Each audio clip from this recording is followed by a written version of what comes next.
Hello, welcome to the Daily Highlights at Falling Walls in Berlin Science Summit. Great to have you with us. My name is Astrid Frohloff. I'm a German TV moderator and journalist, and I have the pleasure to guide you through this session. In our speedy 15 minutes edition, we offer you an overview about our diverse program. You get inspiration, learn about the newest research developments, and get connected with people. So one event I would like to highlight is focusing on drones. Drones have been the hot topic in the past years, but the drone revolution is far from over. Every 6 months we are seeing new applications, from lifestyle gadgets to medical services to food delivery. And I'm glad to speak now with one of the top experts in this field, and this is Christian Janke, partner and advisor at Drone Masters. And I'll talk to him about the opportunities in teaching the young generation. Good morning, Christian. Nice meeting you. What role drones are playing in education? Are drones already being used in school classes, and if so, in which subjects? Well, we have seen that in some areas in the so-called STEM subjects, science, technology, engineering, and math. And in some schools, it's slowly starting to getting adopted. So teachers are looking in those small robotic devices, such as this one here, as a tool, as an educational tool to bring the learning outcomes and to talk about the challenges of the future. Robotics, digitalization, and data analytics, many things can be covered with those small aerial robots. And this is what we would like to talk about and introduce to the teachers that will participate in our teacher education. Tell me, Chris, why are drones such a good learning device? Well, drones contribute more to the robotic learning and to the challenges of the future we see in robotics and automation than ground robots. We have seen ground robots in school since many years, but three-dimensional movement and the opportunity to remotely pilot drones, but also to program them, offers different avenues in several areas for very, very important fields of the topic. So starting really from mechatronics and robotics, going into the field of autonomy, programming, coding, and even into machine learning. Mm-hmm. And what, Chris, are the most exciting developments in the drone market? Well, in the overall drone market, it's more dominating currently our field of the news. As earlier, it started with aerial photography, then it went over applications in agriculture, and as you have seen, in logistics as well. And it really goes now in areas where the people will fly in. Drones. They are not unmanned, but they are moving people, flying cars, electro-vertical mobility. That is those are some of the aspects of the future, and students and graduates really need to be prepared for that. And this is what we are trying to do, to bring that to education and to introduce those new challenges, those new opportunities to the young generation. Well, looking forward to learn more in your event during the Berlin Science Summit. Thank you so much, Christian Janke. Well, thank you.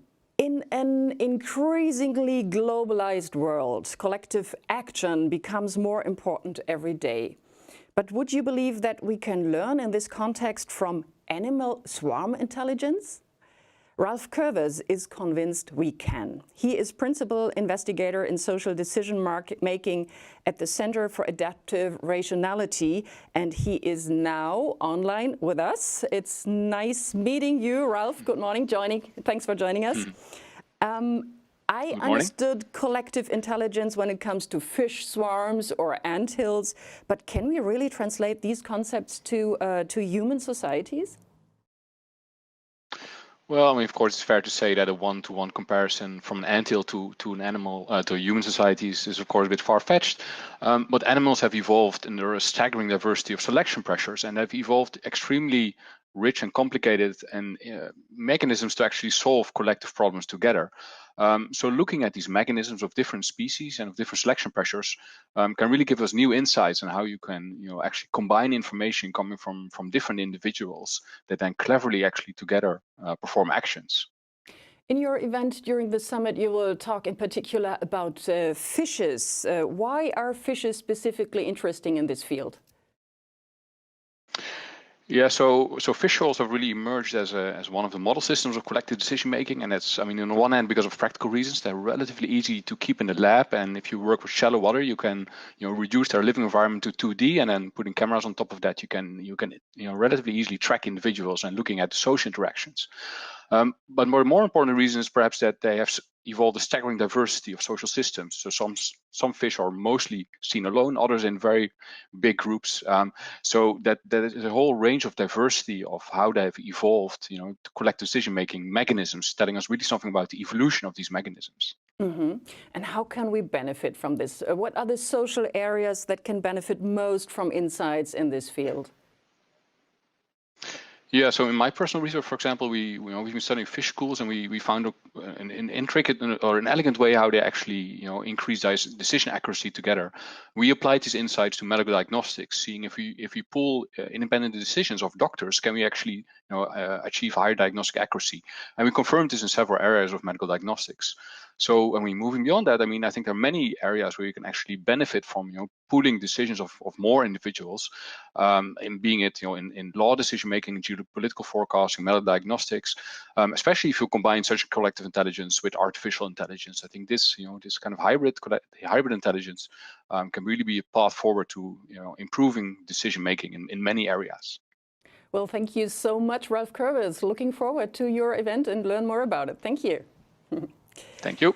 So what else beside this highly interesting issue of swarm intelligence can we offer in our program? Let me give you a short recommendation about our upcoming events during Falling Walls and Berlin Science Week. Future Medicine Science Match.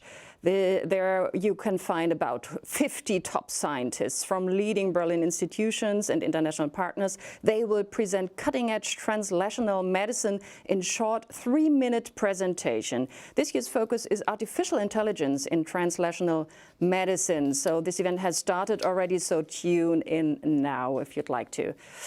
So we will talk about data-driven science. This is a guide to sustainable and reducible software development by Bundesanstalt für Materialforschung und Prüfung. We have another event, Women in Science. Here you will meet fantastic female science. They share their passion for experimentation, discovery, and innovation. And we have more coming up. There is an interesting workshop on urban infrastructures, and this is an innovative trip you can make into the past of Berlin. Follow the dynamic audio tour along the pre-1920 border of Berlin and explore the past, the present, and the future of the city through the lens of urban infrastructure. So these were some highlights of our program. Check it out and help yourself using our calendar function, which will give you a reminder if you have noticed some events. Maybe you have heard of Fungi Kingdom. It has been making big headlines in the recent years. There is a myriad of different fungi with all kind of awesome abilities. We talked to Ana Rosa Ibanez and Juan Ferrer from the Museo del Hongo in Chile about their love for fungi and how we can interact with them.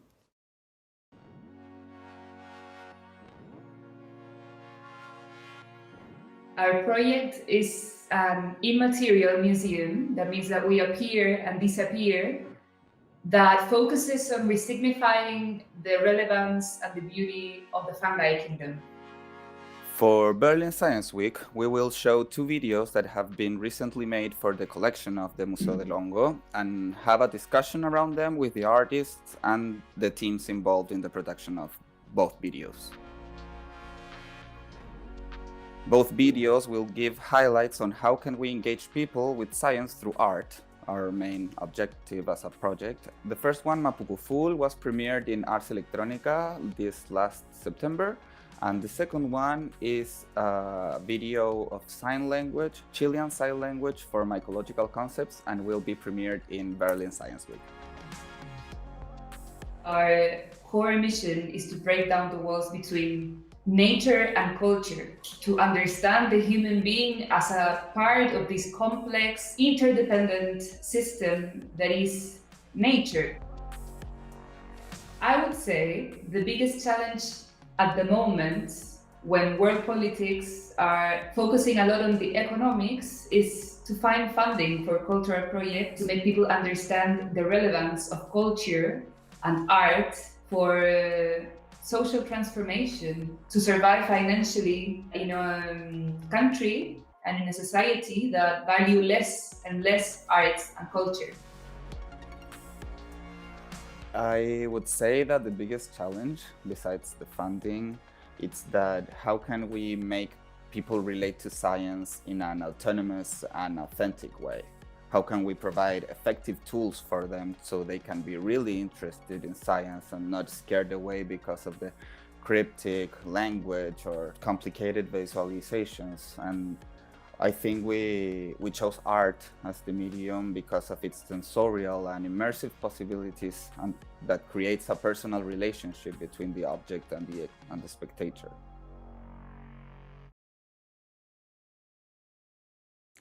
One important not to miss event are the Falling Walls Circle Tables. They give a spotlight to world-leading scientists and policymakers who discuss on a broad scale about the post-corona area. And the next circle table you see here is focusing on science in a multilateral world. Outstanding panelists will bring together their expertise and will discuss what science and science policy can do to jointly overcome the pandemic and other crises. So this is definitely worth to visit. We will not let you go before you will have a look at Herlinde Körbelt. She is a German photographer. She's an amazing person. She visited scientists all around the world since she is fascinated by science. She brought back great pictures, and every day in our edition she talks about her meetings. Today she will talk about her meeting with Emmanuelle Charpentier.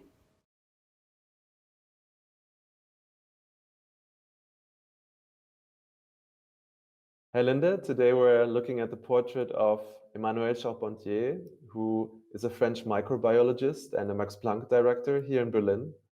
She discovered CRISPR-Cas9 together with her colleague Jennifer Doudna and received the Nobel Prize for it this year. So can you tell me what the story is behind Emmanuelle's picture? You know, Jennifer Doudna and Emmanuelle Charpentier, they are totally different personalities. You know, I asked all of them to write their philosophy or formula of their hand. And Jennifer wrote CRISPR-Cas9 and made a real drawing. And Emmanuelle wrote, always be the best of yourself. And she told me it's important to know yourself, to know your limits, and also to recognize the opportunities who should take them. And she lived almost for 30 years as a nomad. She was in USA, in Sweden, in Austria, Germany, and she told me she loved to live in different countries. It refreshes herself, and also she doesn't want to live in a box. It makes her scared. And also in 2011, she made a collaboration with Jennifer Doudna and developed CRISPR-Cas9. With CRISPR-Cas9, you can change the DNA, not only in plants, but also in humans. And there's a possibility, the unwanted possibility, to create designer babies. And she's talking about that and that, you know, it's a responsibility, of course, of science, but also about the society, what they allow or not to allow.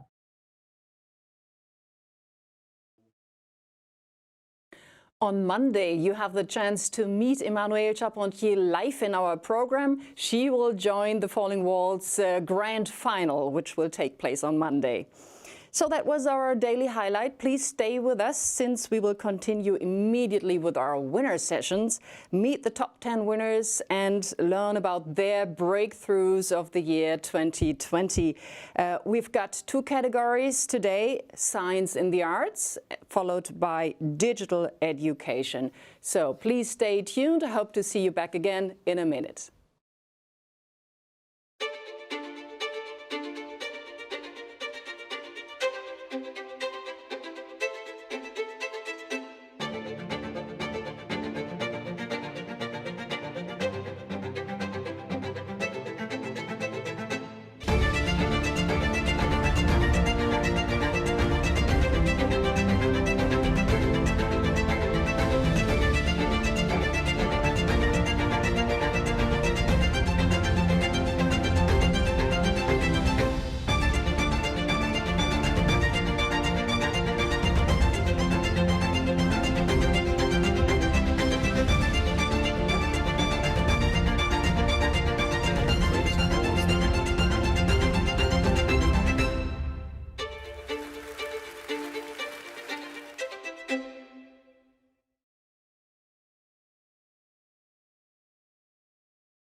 Hello, welcome everybody. Thank you very much for joining us at the breakthroughs of the year at Falling Walls and the Berlin Science Summit. My name is Astrid Frohloff.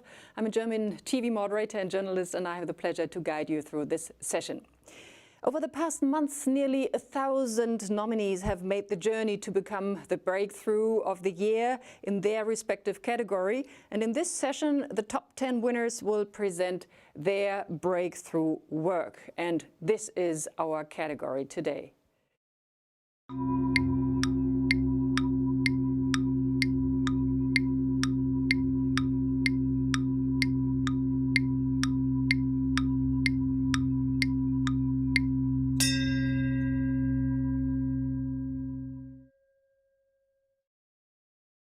Science in the Arts is our category today. In the studio, I'm joined by Dr. Adam Levy. He's a science journalist and a physicist, and I have the pleasure to talk to you later. You did all the interviews with the winners in this category. And I'm also very happy to welcome our online guest, Norbert Palz. He is a jury member of this category, and he has been president of the Berlin University of the Arts since April this year. I will talk to you in a minute. Let me mention, first of all, that every category is overlooked by a fantastic jury, very distinguished, very prominent jury members, and each of them is an expert in his field in this category. Here you've got their names and their faces. We're very grateful for the work they did. So, Norbert, I can imagine that many viewers ask themselves, how can art and science actually get along? They are so fundamentally different. Can you give us a little crash course on this fascinating field? Well, that's the first assumption that I would like to question before I start is, how separated are they really? Because I rather look at it as a territory that is spanning between scientific and artistic approaches. And as you probably know, it is under a heavy discourse in the last years how much the arts can also contribute to a scientific endeavor. Personally, I, as an architect, I'm relying on scientific developments, because scientific developments always expand the expressivity of artworks. Because by introducing new machinery, new image-giving instruments, artists gain a broader spectrum of expressing themselves. And but I also don't want to play it low that also the art itself is feeding back in a reciprocal manner into the scientific realm. So I think we are looking at a very intimate relationship, and we probably we'll see that further when we are seeing the artworks, how close they are related really. Mm. Well, after the jury has seen and evaluated all the winners, how would you describe the current, what we call zeitgeist in science and arts? How would you describe the avant-garde? I would highlight 3 points personally. One is that we are really looking at an intimate human-machine interaction in which the computer is really part of the authorship. It is not just an executing device as it had been in the past. It is really like a counterpart with its own mind and its own contributions. The other is a different approach to the concept of nature. What we are looking is at an ecology in which the human, the anthropocentric, is not so much valued, is not so much given, but rather a more systemic approach in which nature and humans are interwoven in a fluid hierarchical scheme. And the third part is what we witnessed is, and what I really would conceive as a part of an avant-garde approach is that it is a very transdisciplinary practice that is also then released in different forms of artistic expressions, be it sculptures, be it films, be it interactive devices, be it immersive environments. So we are looking at a really, really broad bandwidth of disciplines that are interacting each other over these two main core subject matters that we saw. Mm-hmm. Thanks for the moment, Norbert. I would like to ask Adam, since you did all the interviews with the winners, did you actually expect that art and science are so close together, as Norbert said? I I mean, for me, actually, this category really resonated. I'm someone for whom I was often asked as a kid, you know, whether as a creative person or a scientific person, and I always found this question really frustrating because I didn't feel like either one. And it's been really great speaking to 10 people who clearly, to some extent, feel the same way. Right, so let's have a look at the avant-garde of science and arts. Our first winner in this category, in the science in the arts, is Refik Anadol. He is aiming to breaking the wall to immersive AI art. And I would like to congratulate him, not only because of his nomination, but also because it's his birthday today. So happy birthday to you, Refik. Norbert, what motivated the jury to decide for this winner? Congratulations also from my side. We were very convinced about the immersive quality and the relationship to architecture that his work constitutes. It is really like a Gesamtkunstwerk that he's unfolding. It is separated in different chapters in which different subject matters are then discussed in a technically very, very challenging manner. I felt personally as an architect there is a part which is very interesting, which is looking at the Berlin's architecture throughout the centuries and how an AI system can explore it towards the future and in between states. So we found that a very, very radical and very immersive contribution that he delivered. So let's have a look at his work. Here comes a video.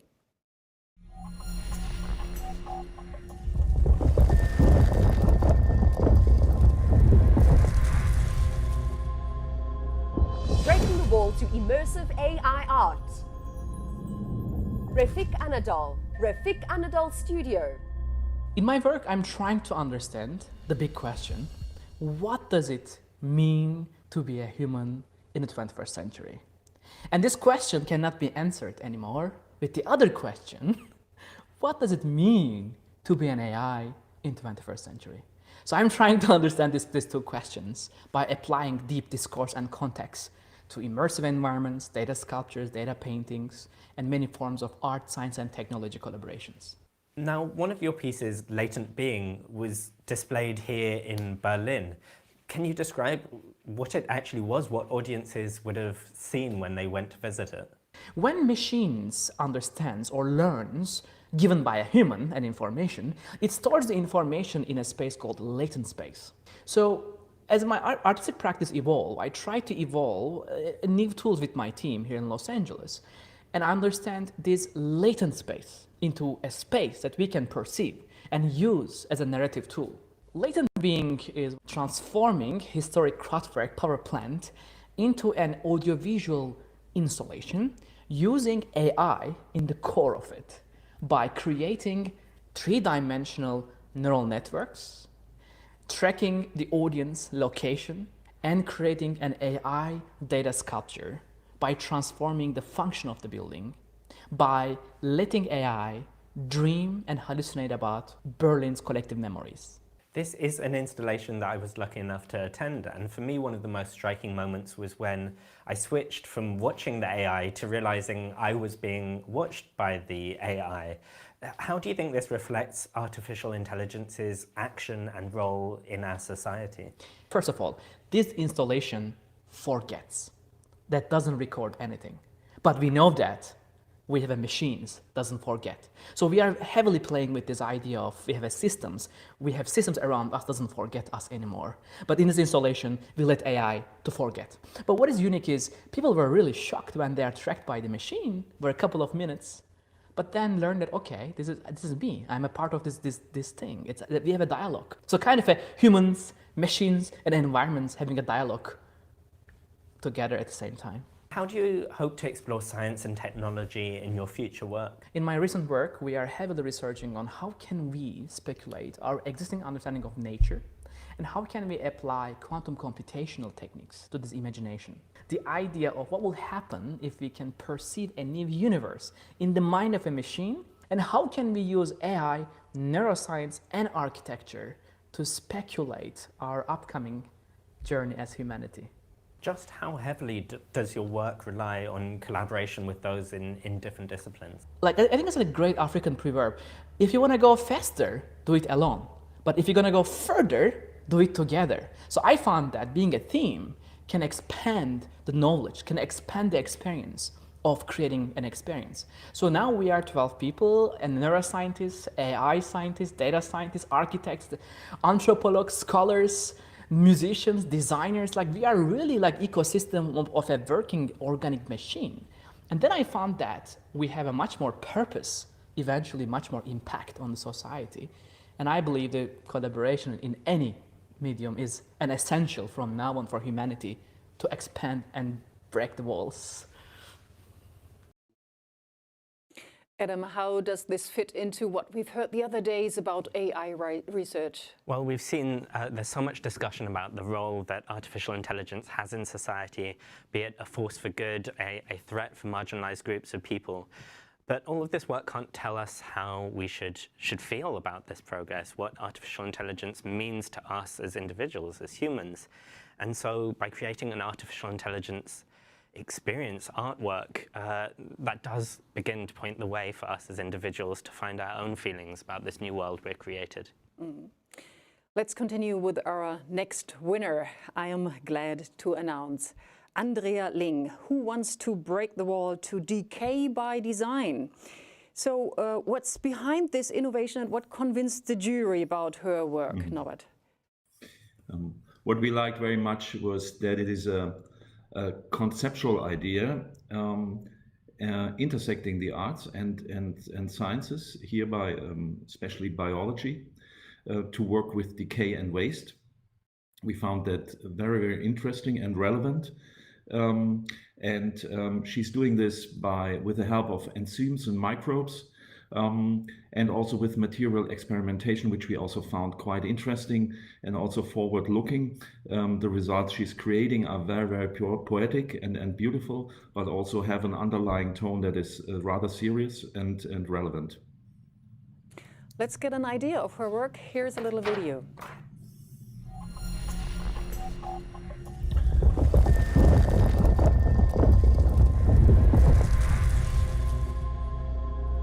Breaking the wall to decay by design. Andrea Ling, Ginkgo Bioworks. So my work, which is called Design by Decay, explores the notion of waste as something that's both unavoidable but also unacceptable. And so I made a project for Ginkgo Bioworks, which was a series of artifacts that exhibit design decay. And it was a response to their question on how to design a world without waste. And so my idea was, by harnessing the organizational capability of biological decay using enzymes, fungus, and bacteria, I'm proposing to design waste as nature does, as inputs for renewal and construction rather than only as the output of breakdown. The question of waste and what we do with it has raised in volume over recent years, and a lot of people are talking about this idea of zero waste. Why did you decide to turn this on its head and actually embrace waste? Because I use biology as my model, and in biology there is no waste because waste is just input for future organization. I'm trying to figure out how to rethink these kind of paradigms of making and breaking and consumption that we have, where we currently just dispose of the objects that we make, right, when they're no longer of use or of value to us. Are the pieces you're creating purely about expression and questioning how we currently do things, or could this one day result in actual changes to our products, to our processes? The actual pieces that I've made are right now aesthetic experimentations, and they aren't products that can be used. But I think the processes that I'm exploring and trying to develop are things that can be integrated into products and manufacturing processes. Can you describe how your process works to take these ideas from, I suppose, from biology and from life sciences and apply them in architecture and design? As an artist, I make a ton of stuff and I prototype physically a lot and I discard. Like, I end up not using probably 90% of the things that I'm making. It seems like architecture is one discipline which is very used to taking elements from creativity, more artistic elements, and combining them with more traditional scientific elements. Do you think that helps explore these kinds of ideas within this field? Yes, I do think. I think an architect's training a lot of the time is about, like, I think a really successful project architect is one that can integrate many different disciplines together into a cohesive package. A lot of it was information coordination from 10 different specialties and trying to figure out how to package it together in a cohesive form. What is the essential question that your work is addressing? How to develop a process by which we can create artifacts where decay is built in, not only as a means of disposal, but also as a potential fabrication process and a way of guaranteeing that the mechanisms of constructive renewal are embedded into our physical world. How do you think our relationship with waste needs to change in the future? I think we need to approach waste, especially biological waste, as something not to be feared, and instead to be embraced.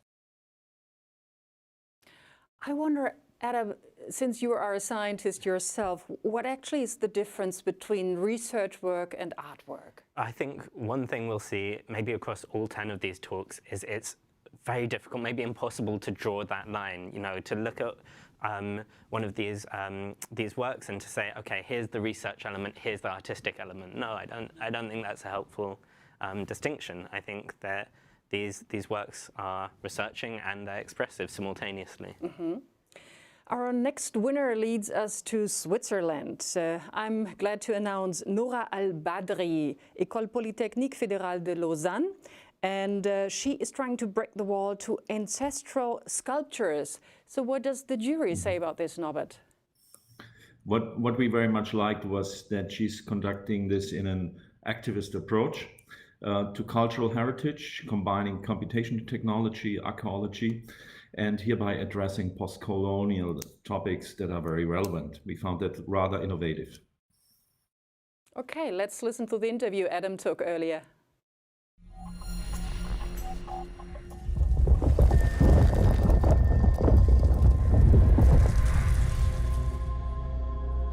Breaking the wall to ancestral sculptures.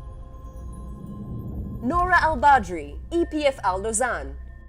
I'm interested in the aesthetics and politics of representation and how to decolonize cultural data sets. So I'm working on, for example, speculative archaeology that embraces diversity and insecurities, but also that go beyond this essentialism of the other in the museum and allows for voices of the subaltern, the marginalized to enter this cosmos, or maybe I should better say the canon. So using, for example, machine learning as an artistic tool gives me the freedom to create my own worlds, like world making, basing my work on ancestral knowledge that is everywhere, but that I can now use to train an AI with. So for example, with the visual language of a time and era such as Babylon, or I can activate inanimate archaeological artifacts as a chatbot, like the Nefertiti bot, and let them speak for themselves, super biased, but not as biased as a curator, I would say. How does using artificial intelligence compare with, I suppose, the conventional way of curating and creating museum collections? I think AI is in a way a collective mind, and really just by applying AI or machine learning to our museum collections, you get some form of collective knowledge and some form of even collective opinions on objects, which is usually not existing in the museums where there is a single director or a single curator who gets to describe the objects. And so it really depends where you apply AI, that you are much less biased than without applying it. And how do you hope your work will affect and perhaps even influence the audience that perceives it? By creating those new image worlds, artifacts, interfaces, which I like to describe as techno-heritage, I wish that, I would hope that the audience in a way finds new ways of engaging with cultural data and also new sensitivities for what our collections mean and what other stories they can basically tell, and also to relate not just to the historical part of it, but really to the contemporary part of it. Give a sense of the challenges you face in taking these tools from the research and technological worlds and applying them to the creative, expressive, artistic. I think it's not so much even challenges. It's more the chances and possibilities and also the fun of exploring new artistic tools, which of course is a bit unpredictable, but I think for me, I'm very curious. So this is the beauty of it, basically, that we don't really know in the beginning what's coming out. And when I say we, for example, in most of my projects, I have many collaborations with experts who also master the technologies to an extent which is impossible for most of the artists and also including myself. What do you feel you're contributing to the ways we see and understand these civilizations that our current ways of discussing and addressing them lack?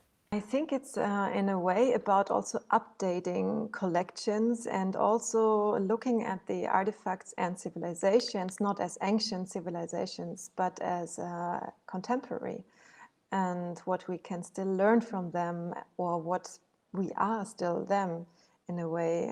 So I guess with my work, I also try to show the relevance of memory and of, in that case, techno-heritage for our societies today. It is fascinating to see all these outstanding and highly innovative projects, but we are even able to increase this. On Monday, we will celebrate the very best of all our winner sessions. Then the jury will decide who will be the 10 best breakthroughs of the year 2020. This will be in our Falling Walls Grand Final. So I'm happy to announce the next winner to you, and this is Harry Yeff. He wants to break the wall between the human voice and technology. Norbert, so what's the jury's voice about this? We found his work also rather innovative as an intersection between his bodily skills and a technological apparatus that is created around it, a spatial apparatus sometimes. We see him as in the line of experiments from the 1960s under the label Experiments in Art and Technology, where he's actually at the moment also researching in the Bell laboratories. So we see it as a very rather interesting figure, and yeah, we were rather clear on our judgment on that way. Okay, we're excited to see more of his work.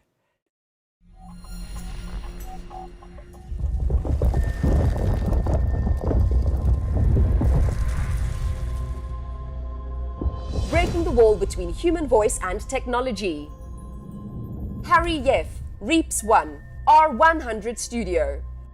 The human voice is a fundamental aspect of our humanity. It's something that we use to connect to our loved ones and the entire spectrum of our relationships. And it doesn't just involve connecting with the outside world, it also has a fundamental role in defining our identity. It is a common ground for humanity, and it's a common ground for culture, society, technology, and academia. We can use it as a medium to break down all walls, and soon we will have 8 billion voices on planet Earth, and I believe that that is a resource. And based on my artistic journey and my academic collaboration, it is not being used to its full potential.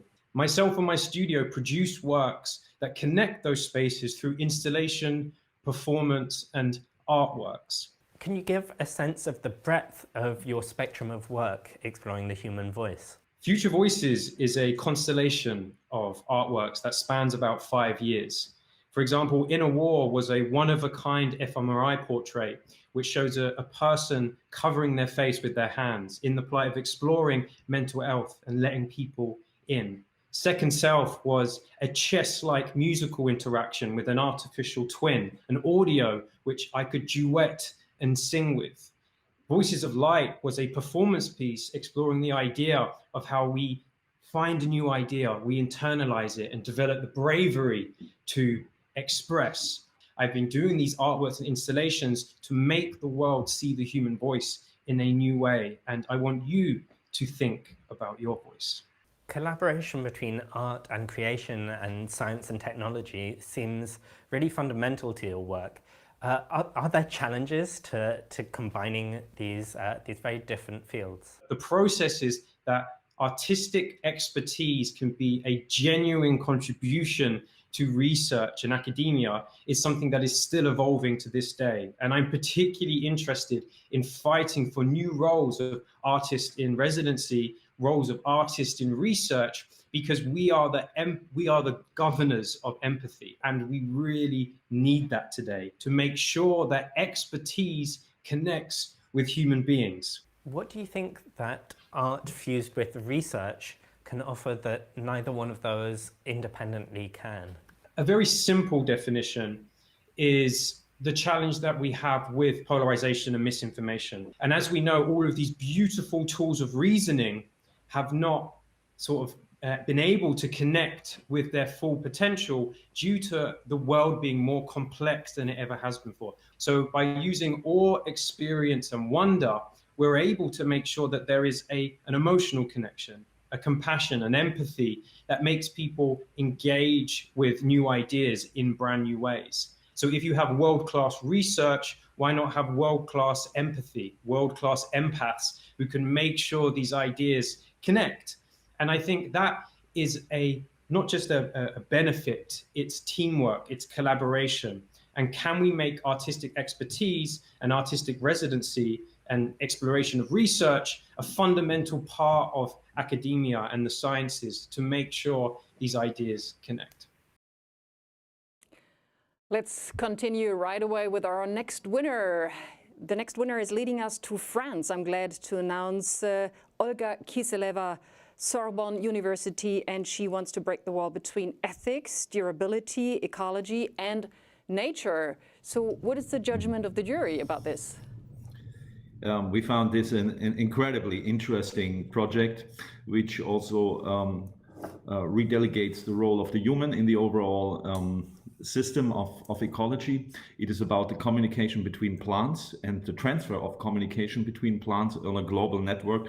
It's a typical project of our time. I think it is very, very interesting and new and innovative, and it shows a direct link between science and art. Thank you, Norbert. Let's check out the video.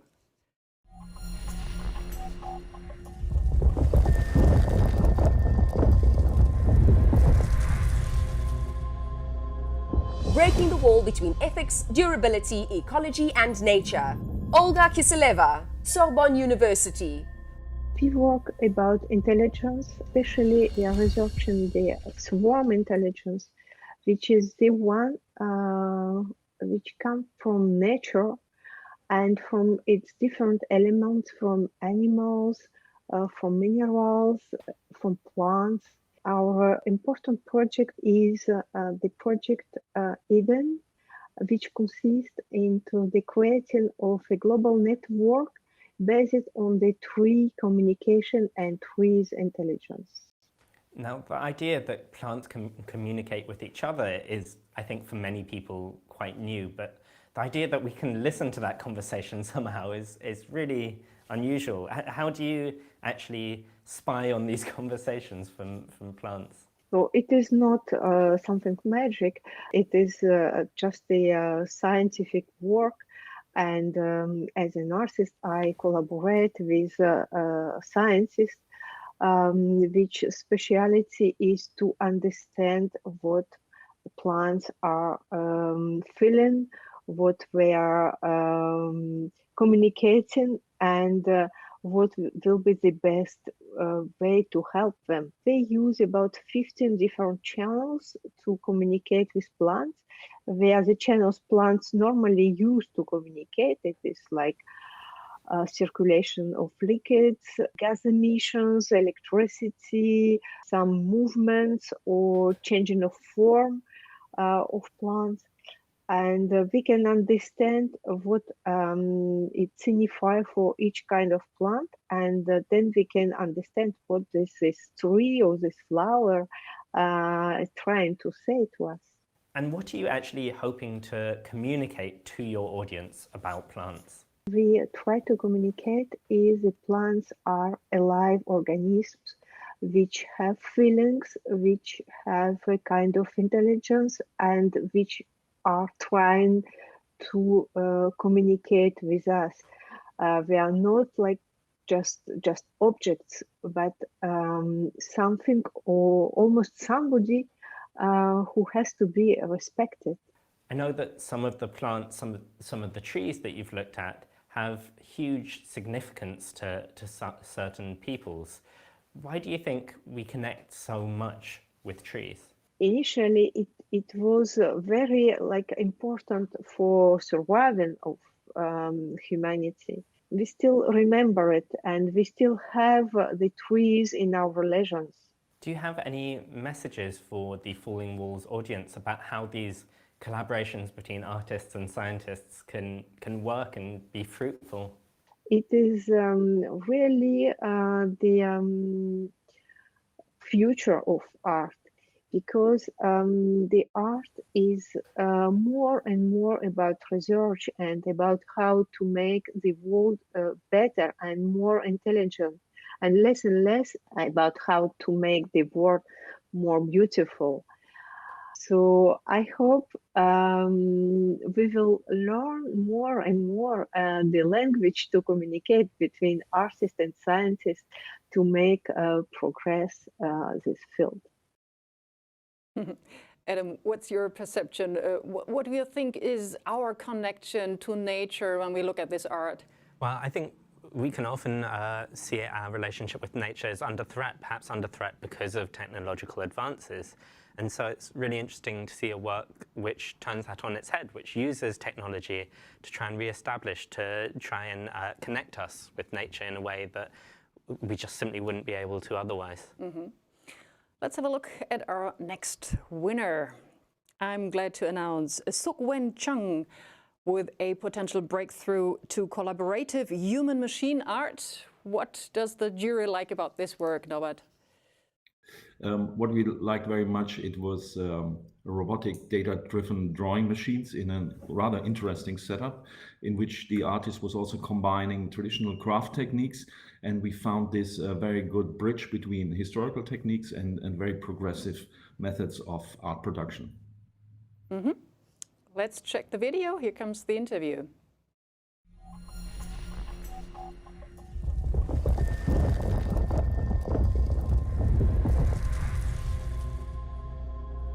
Breaking the wall to collaborative human-machine art. So-Wen Chung, MIT Media Lab. The past decade, I've created a multi-generational robotic series of drawing operations. I work alongside machines, data, and emerging technologies. And I'm really driven by three main ideas: that science and technology can benefit from the social and historical consciousness of art, and that both are complementary forms of navigating our understanding of the world. And I believe that by choosing to pursue both practices as one, the future of human creativity is perhaps not simply defined by what it makes, by how it comes together to explore new ways of making. Now, can you paint a picture of what your art actually appears like to the viewer in practice? What would someone see when they see you creating your work? So I'm really interested in this idea that you can use AI and AI technologies as a collaborator in the creative process. And that has a lot of layers that people don't see, which is all the training data and all the sort of development that goes on in the back end. And I like that it functions not only as a work of art, but also as an artifact for research and investigation. And it's a way to sort of look at the development of the AI system in a more experiential way. There's talk of comparison between artificial and human intelligence, artificial and human creativity. Yeah. Why do you think it's valuable to combine these things in your practice? I think at first, when I started combining these elements of human and machine creativity in the work, they were quite separate, and I understood them to be a potential site for creative catalyst in my work as an artist and researcher. But I found through working in these sort of concurrent fields that it's actually a false binary that we consider between human versus machine intelligence or creativity, and that it's really more of a feedback loop in which both are implicated. And I think this false division is actually really a limiting factor in both fields that I'm interested in breaking apart and investigating. Why is it that you feel we still have this sense of a binary between artistic disciplines and scientific disciplines? That's a great question, actually, and it's one that keeps me up at night quite a lot. I think there's something really alluring about the simplicity of these types of binaries of human and machine. And I think one of the reasons for that is because it reduces complexity. But I think also with that reduction of complexity, there's also a reduction of beauty and the depth of human experience that can be found in the interstitials. And that's very much what I'm inspired by in the work. Of course, in your work, you're collaborating with artificial intelligence, with robots even. Are you also collaborating with humans from other disciplines?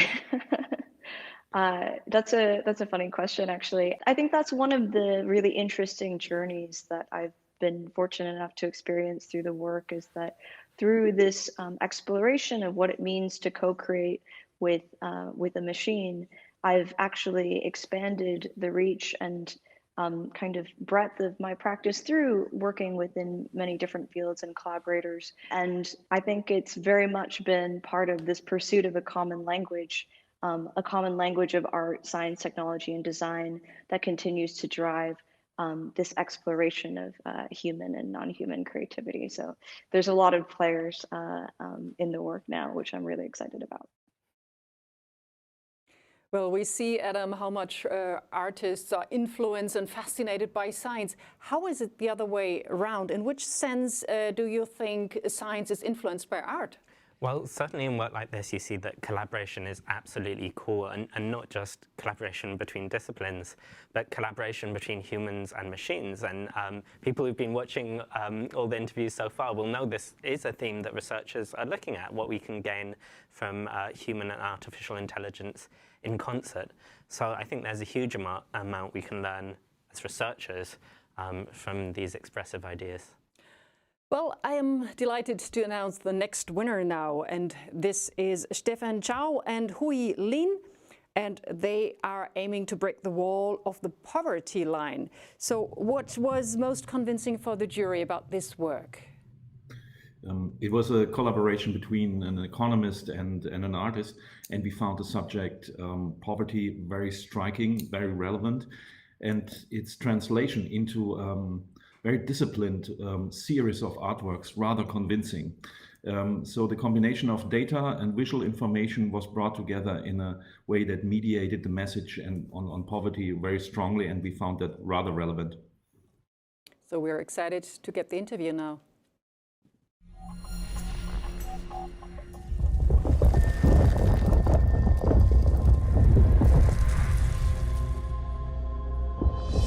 Breaking the wall of the poverty line.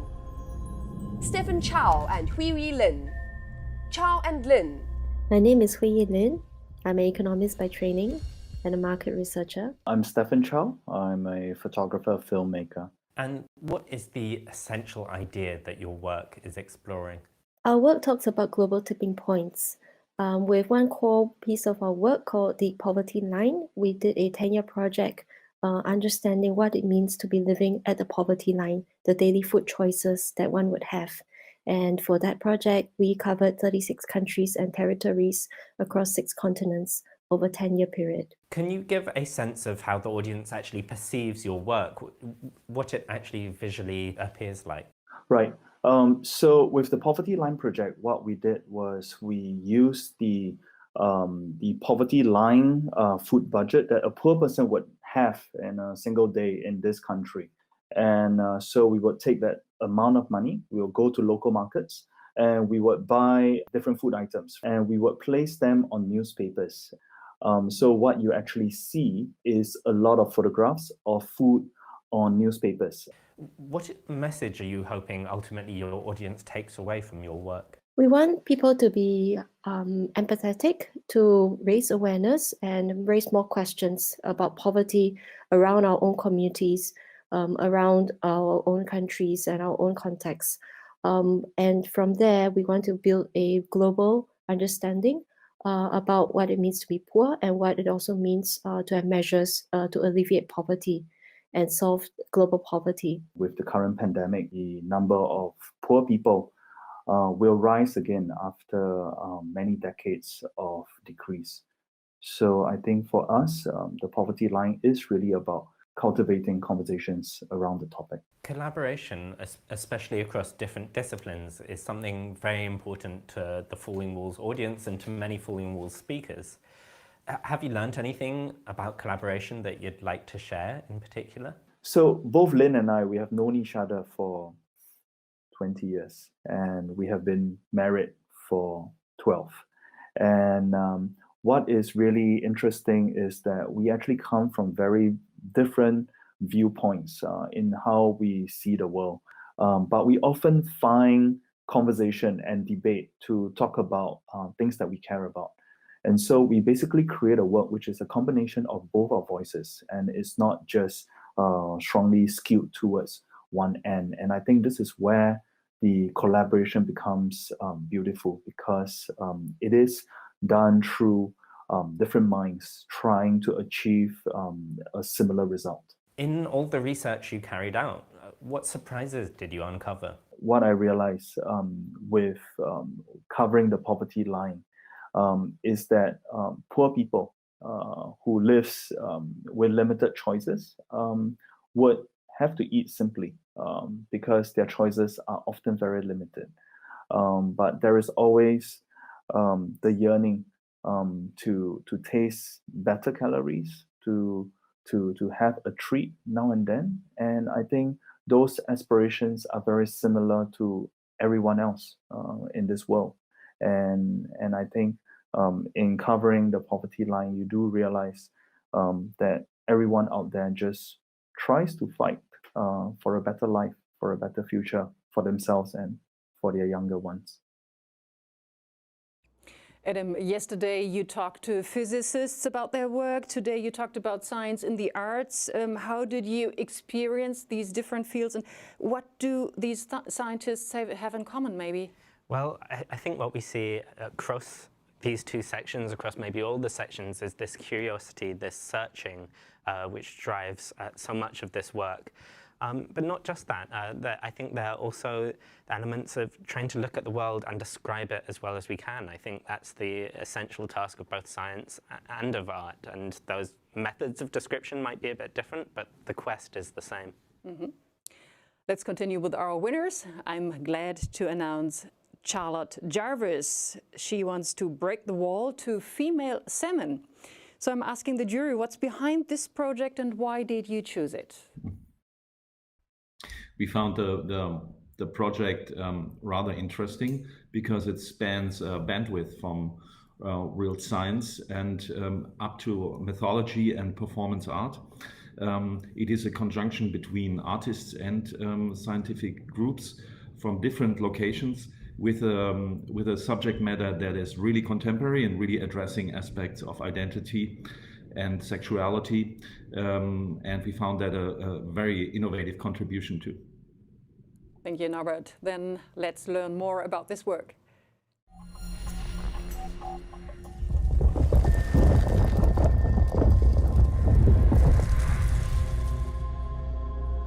Breaking the wall to female semen. Charlotte Jarvis, Royal College of Art. Throughout history, semen has been revered as a kind of magical substance, right? It's a kind of a totem of literal but also symbolic potency. And Impulse as a project is really aiming to rewrite that cultural narrative. So it's about using art and science together to disrupt the patriarchy. And how do audiences experience and interact with your work? I really wanted the project to have a kind of celebratory, ejaculatory, if you like, communication with an audience and with a wider public. So what we do is we take the project and we use it to reenact something called a festival of thesmophoria. So this was an ancient Greek fertility festival. It was the largest festival in the whole of ancient Greece, but it's completely undocumented because it was women only. So what I do is I get a group of women, trans and non-binary people together, and I ask them to redesign or to imagine what their own festival of thesmophoria might be. And during that festival, we create the female semens. Now, is this work purely about readdressing our idea of what semen means and where it comes from? Or could this actually have reproductive repercussions? Yeah, definitely reproductive repercussions. So we were really lucky that the scientists that I've been working with in Leiden, and that's Professor Lopez, who works at the Leiden University Medical Center, has actually won a 1.5 million euro Vici grant in order to research this project. So that's a 5-year research project with 5 or 6 scientists all working on it. And the idea is that it obviously has potential massive implications for same-sex couples being able to have their own babies, both women and men, same-sex couples, because we try to do both. So we're trying to make female semen, but we're also trying to make male eggs. But also in terms of its kind of fundamental research potential, it is already revealing a huge amount about male infertility. And I think this is a really beautiful part of the project, because I really believe that feminism is as important for men as it is for women. How do you ultimately hope that your work will change our relationship with reproduction, with our bodies, and I guess ultimately with patriarchy? I really hope that the work can be activistic in a sense. So I think of it as quite performative. And by that, I mean that the act of doing it changes something. So the act of knowing that you can make female semen, I think, undermines some very pernicious and long-standing patriarchal totems. And then to kind of flip over that, in 5 years, I really hope that Susanna and I have something that same-sex couples could use. I mean, that would be beautiful and amazing and gorgeous, and it would be incredible to feel like I'd been a tiny part of that story. The project is titled IMPOS. Now, of course, that seems like an abbreviation of impossible, but what does that signify to you as an artist? Impos is actually a Latin term with a literal meaning of before we are born. And that is really what the meaning of this project is for me. You know, myself and Professor Lopez and the other collaborators are striving for a form of kind of technological, biological, and creative activism. And we want to use that activism, to use this art and science together to undermine traditional notions of patriarchal power, but also to examine the meaning of gender now and in the future. Adam, how is this project breaking down the boundaries between art and science? Well, we're at the Falling Walls conference, and I feel like this work really replaces walls with huge grey areas, be those the walls we place as society between gender roles, between sexual roles, and also absolutely the roles between research and between art. This is absolutely a research project. It's absolutely artistic expression at the same time. Let's have a look at our top 10 list. Our next winner comes from the Massachusetts Institute of Technology, and I'm glad to announce Brendan Clifford. He's aiming for breaking the wall of contemporary thought. So what was convincing, what was decisive for the jury, Norbert? What we liked in this project was the concept of historic knowledge reactivated through a contemporary lens, through computational knowledge. So historical knowledge becomes a tissue from which future developments can emerge. We found that a very contributing and very sensitive approach to history. And let's have a look at the interview Adam took earlier.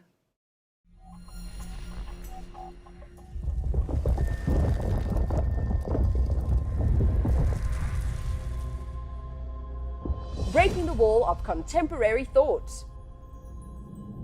Brandon Clifford, MIT.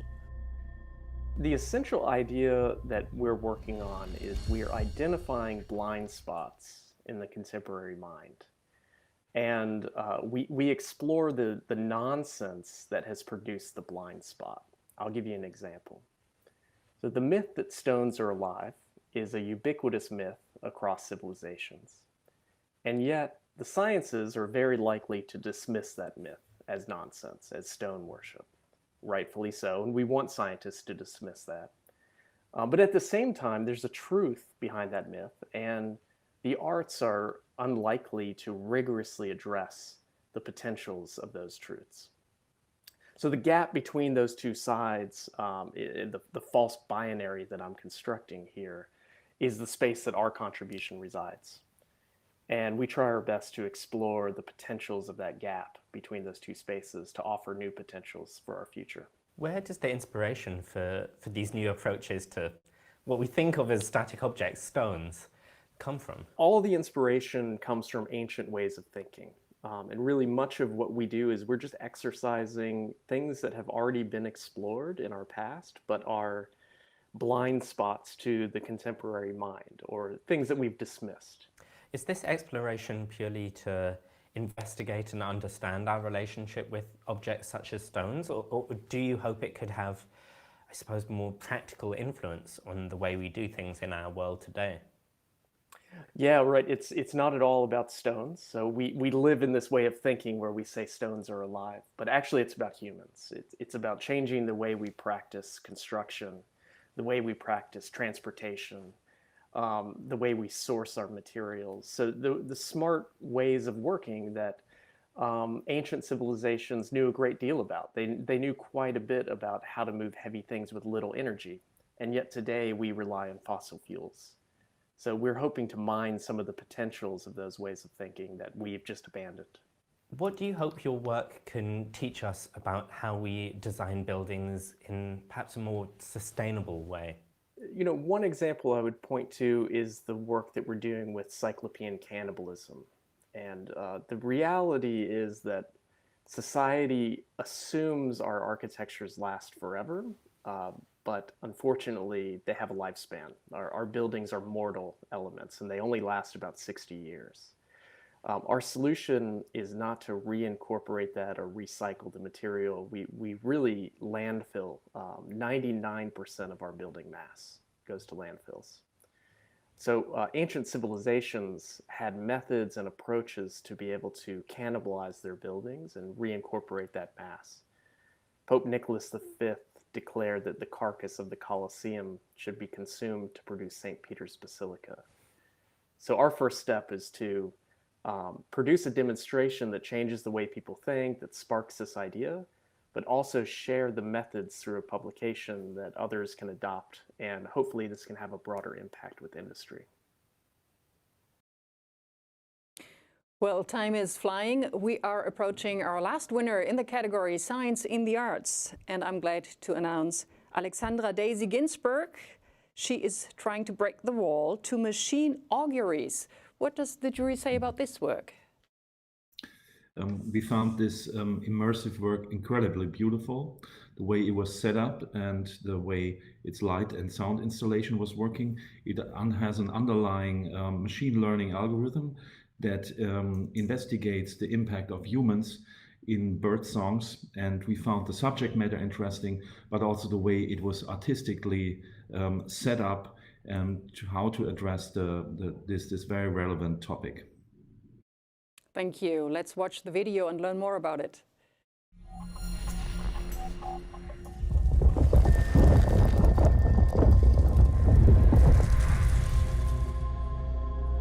Breaking the wall to machine auguries.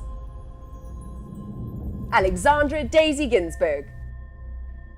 In my work, I explore our fraught relationship with nature and the technological creations that we make. So our sort of constant quest, for example, to create artificial intelligence whilst allowing species to die out. And can you give an example of how you actually explore this tension in your work and how that appears to audiences? Well, my most recent work is called Machine Auguries, and it's a light and sound installation.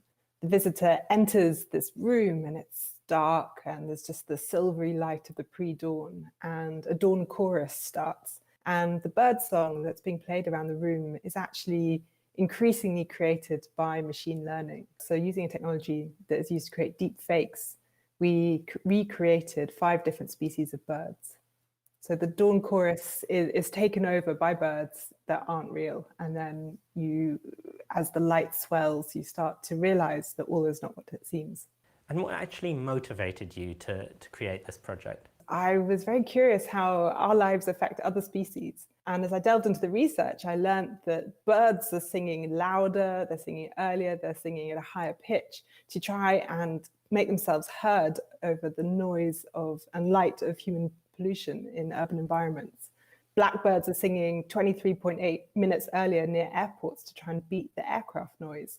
And the problem is that not all birds can actually make those changes. And so the ones that can't adapt won't survive. And it's not something we think about. We think about habitat loss, but we don't think about the effect of noise and light. So I wanted to bring attention to the alarming loss of bird populations, and at the same time create a way that we can understand what these technologies are capable of.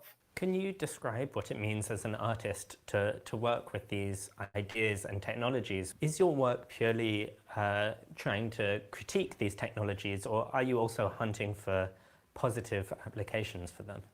This is the challenge in my work. So working with these cutting edge technologies that are often controversial, such as deepfakes, and I've worked a lot with synthetic biology. And that is one of the reasons I make this work, is it's an ethical investigation as well. We're treading a fine line as artists and scientists working on projects like this, where you sort of advance something like deepfakes, which is a kind of dangerous and potentially controversial technology, but use it in a way that sort of sets up a whole lot of questions. And I'm always interested in asking questions. Do you hope your work is purely about asking questions, or is there any aspiration to presenting alternatives for us? I wrote my PhD about the idea of better. So I spend a lot of time with people who promise they can make a better future or a better world. And I became fascinated in this question of, well, what is better and who's better and who gets to decide? And I think with a lot of these kinds of technologies, there's a solutionism, this idea that these technologies will solve complex problems, but actually many of the problems we need to solve are social problems. So it's much more useful to question how we're using it, who gets the benefit and who makes the decisions, rather than blanket sort of approving any technology as a solution. And often the solution to complex problems is people agreeing to stuff, and that's really much harder than making some of these technologies, which are incredibly hard to make. Well, Adam, is this work somehow linked to artificial intelligence? Oh, yeah, for sure. So it's really interesting that this work is not only using artificial intelligence as a tool, but it's actually using that tool to critique itself, to question the way technological progress is impacting the natural world. So to show us something while critiquing it at the same time, I think brings its message home really, really powerfully. Well, I think we've seen this winner's session has been highly give us a lot of inspiration, I think. That was it. We're at the end now, and I would like to congratulate all the winners, and you did a fantastic job, but it's not over.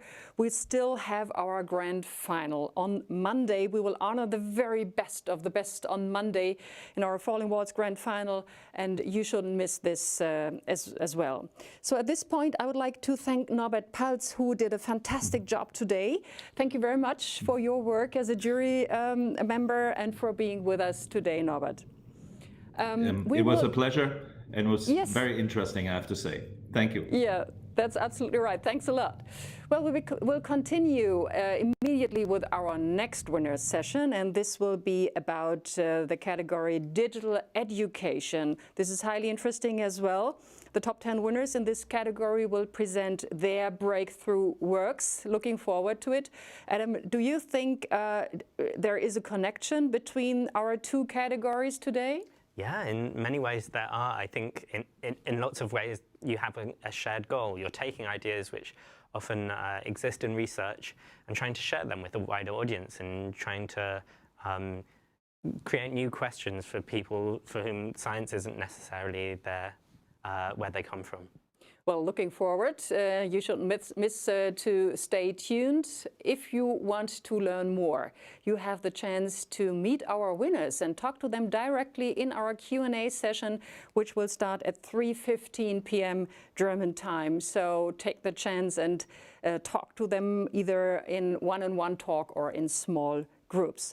So I'm glad that you have joining us today. Stay with us, since we will continue immediately with the next winner's session. See you soon.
Hello, everybody. Thank you very much for joining us at the Falling Walls Breakthroughs of the Year 2020.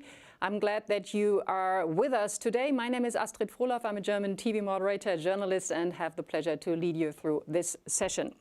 I'm looking forward very much to introduce to you outstanding personalities in science. The top 10 winners of this category will present their breakthroughs and its profound impact on society and on science. And this is our category today.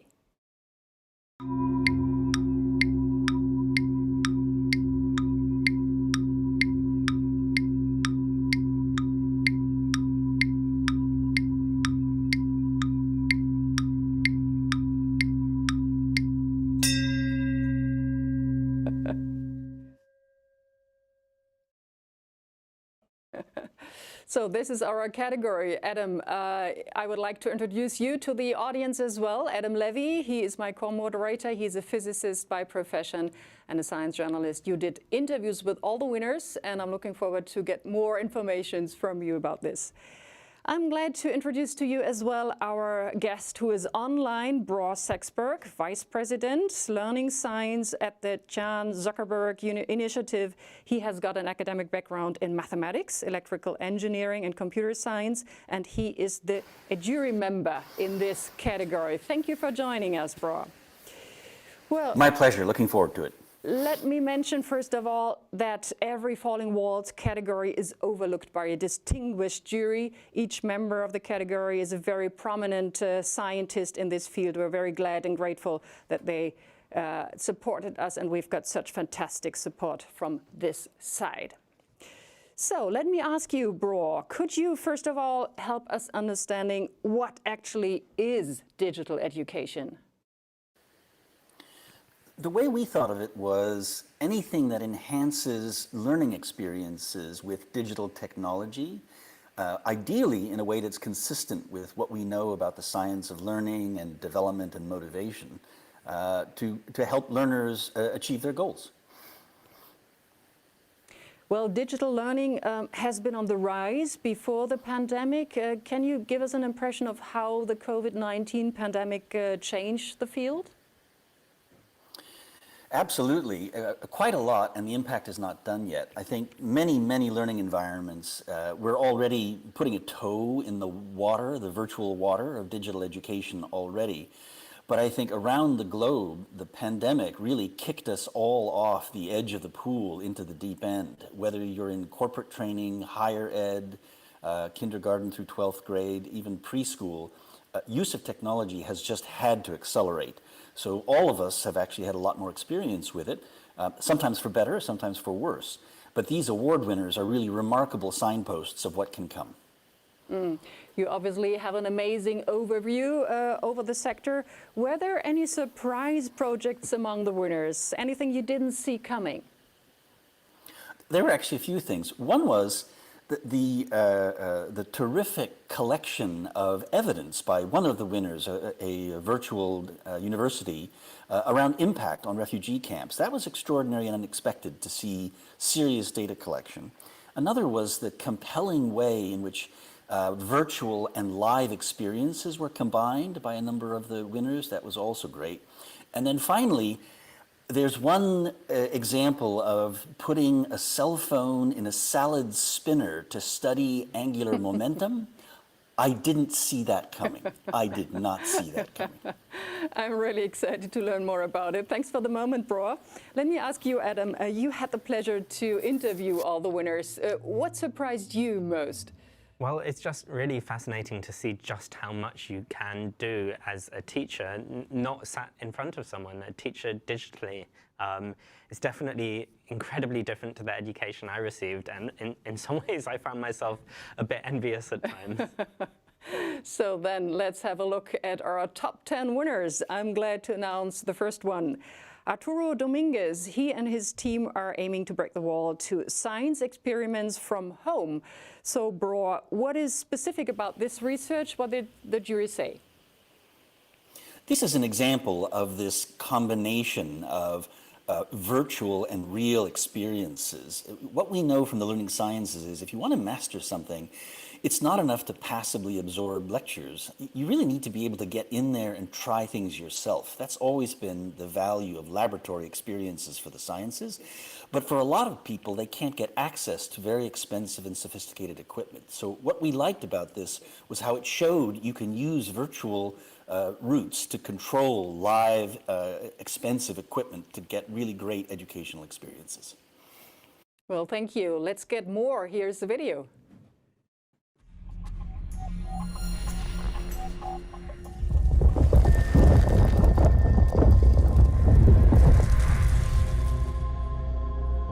Breaking the wall to science experiments from home. Arturo Dominguez, Princeton Plasma Physics Laboratory. So we've created a platform for you to control an experiment remotely from anywhere in the world. You can log in to any browser from any device, actually, and take a look at a live experiment and actually control it. For the iteration that we've made, we're controlling a plasma experiment in which you can turn on a plasma, control the device remotely, see at what voltage you can turn on the plasma, all of these questions that you would want to answer if you're in the lab yourself. Now, we've created it for plasma because we're in the plasma physics lab, but we've created a platform so you can expand it to any type of experiment that you could control from a computer, you can control here. And what does this look like actually in the room? There's not a robot sat at a lab bench doing this experiment instead of the student, right?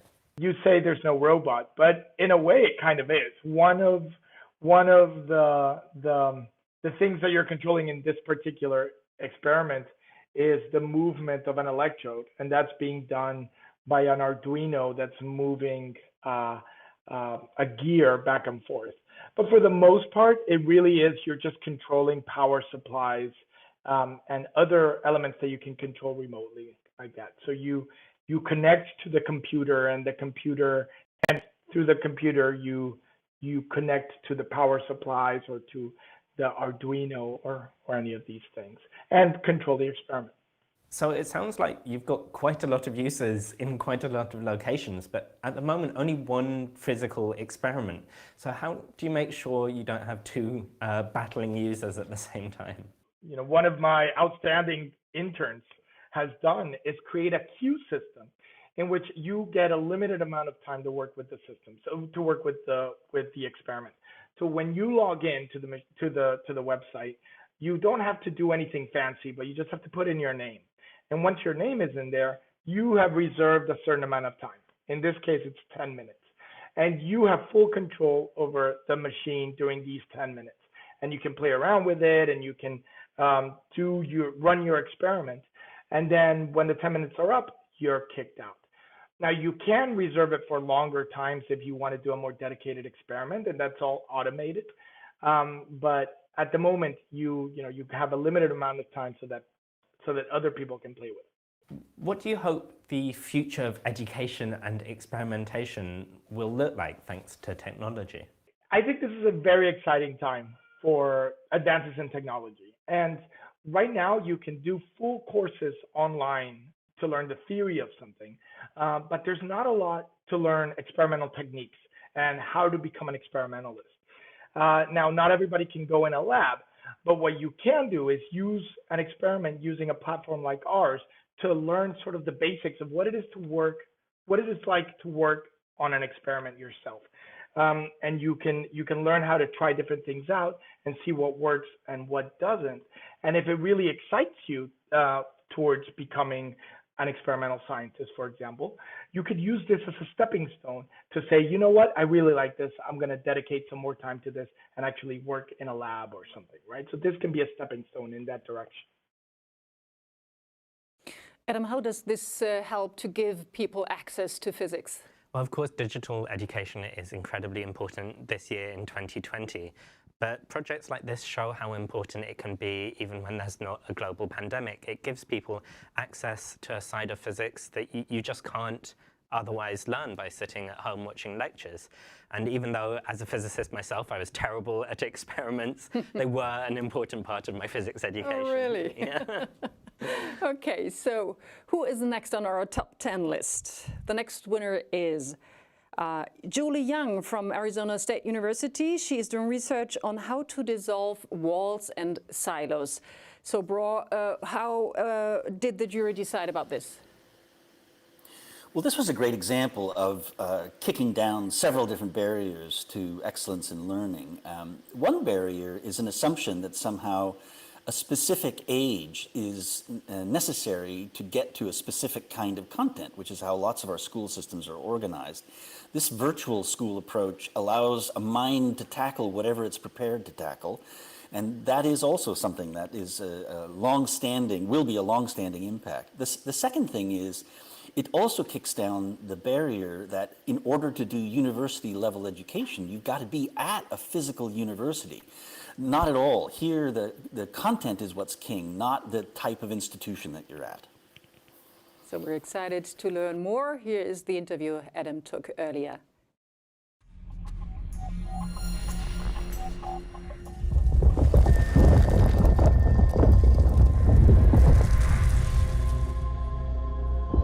Breaking the wall to removing artificial K-12 to college learning boundaries. Julie Young, Arizona State University. At ASU Prep Digital, we are working diligently to remove the barriers that surround learning, giving students the opportunity to move forward academically when they are ready, or circle back for learning if it is needed. We actually have some 12 and 13-year-old students that were ready and are ready to start college and high school. And so we've put them on that pathway and given them that opportunity to move forward.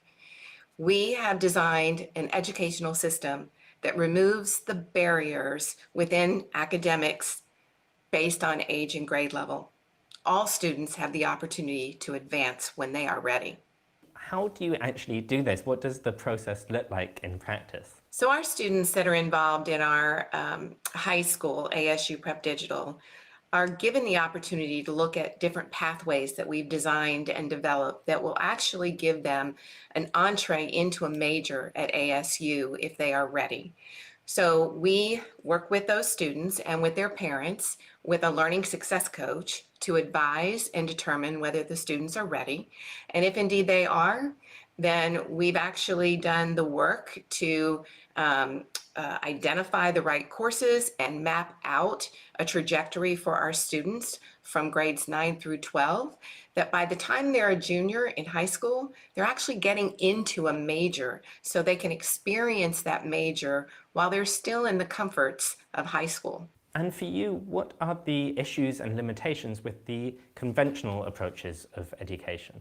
Well, what we've done in the conventional approach to education, certainly in the US, is we've put all kinds of artificial boundaries and barriers around learning. So we've created elementary, middle, high, and college, and we've given those years of which create those boundaries, as opposed to looking at each learner as an individual who may be ready to move on academically or may need more time. And so we are laser focused on personalizing the education experience, giving those students more time or allowing them to advance. And always that kind of flies in the face of some of our state policies and restrictions around learning. What's your hope for how this flexible approach to education might actually change the wider world? When we look back and we think about students who are successful in our educational system and those who are not, oftentimes it is reasons that we don't actually recognize. Kids are bored, kids are unengaged, kids are looking for relevance and not finding it. If a student actually has the opportunity to advance academically when they are ready, we hope to avoid all of that and get them highly engaged, thinking about advancing their learning while they're in high school, which creates a college-going culture. And we want our kids to have the opportunity to start college and high school so that when they graduate from high school, they won't think, am I going to go to college? They'll think, I'm already in college. I got to find a way to keep going. Well, it's very impressive to learn about all these amazing innovations. On Monday, we will celebrate the very best of all our winner sessions. The jury will decide who will be the 10 best breakthroughs of the year 2020 through all categories, and I'm looking forward to see who will make it.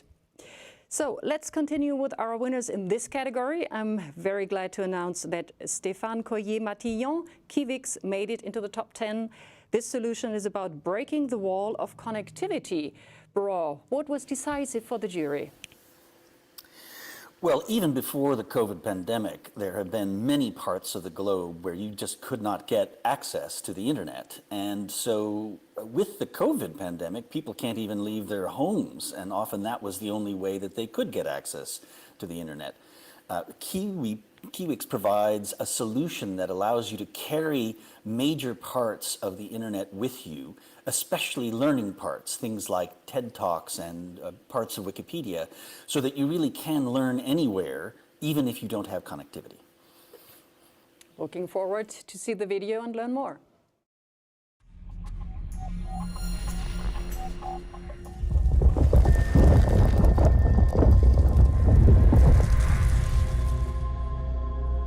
Breaking the wall of connectivity. Stefan Kwaye, Kiwix. So our breakthrough basically is that we bring internet content to people that have no internet access. There are 4 billion people that still have no connectivity whatsoever. It might be a question of cost, of censorship, or simply because the infrastructure is not there. And we're trying to break that wall because there's lots of wonderful things, particularly in education, available on the internet. And we want to make sure that everyone has access to it. And can you describe how you're doing this, how you're getting information out there to the billions of people who don't have access to the internet? Basically, we just decided that it would be simpler to copy the internet and distribute it around, like physically. So how do we do this? We simply have little robots that will score the internet for educational programs. So Wikipedia, TED Talks, YouTube videos, MOOCs as well, anything under the sun that is educational, any language. We don't disseminate, we don't discriminate, we don't curate. And we will package it and compress it into very small files that actually can be shared more easily over the internet. So you download them, you store them on your phone or on your computer, and then off you go to wherever there's no internet, or if you're a large NGO, you simply distribute it around, and then people can browse those websites like if they were actually connected. And how is progress going today? Of course, it's one thing to have this idea, and it's another thing to actually get it into the hands of the people who need it. So that's what's interesting about our project, is that we started, one of our coders is based in Mali, in Bamako, and so the natural audience, I would say, were people in his region. In Africa, he had to deal with USAID, and it was like disseminating in schools. But because it's a free software and it's there for the taking, it's free, we started getting pings from users in South America, in India, in the Pacific Ocean. So now we have about like 3 to 4 million users that we know of, because being offline, obviously, it's hard for us to know exactly where they are. And it kind of doubles every year. So we're kind of looking at 100 million people by 2025. How does it feel for your innovation to be in the hands of millions now? We do obviously get like thousands of emails every year from users. So most of them obviously are like, I'm having a problem with the app, or it doesn't work, and please help me. But 5 to 6% of these emails last year was just thank you. Like simply like thank you, or this changed my life, this helps me, it helps my village. And it's really, it's not the kind of email you're used to reading. Like, I don't think of many jobs in the world where people would just like, receive thank you emails. What is your dream for the influence this could have on the world by giving more access to information? It's not so much a dream as an ambition. I dream I will someday win the lottery, and it's fine. It gives me, it makes me warm in my heart, but that's a dream. It makes me feel good, but that's useless. Well, my ambition is like to meet someone, and I've done that before, and it's actually pretty cool, is to meet someone, and it's like, yeah, I know about it, and I've used Kiwix for that. And I'll be like, cool, and then let's move on and have an actual discussion. Really, like, have people lead a normal life. If you would like to dive a bit deeper and learn more about our winners and their breakthroughs, check out our Q&A tool.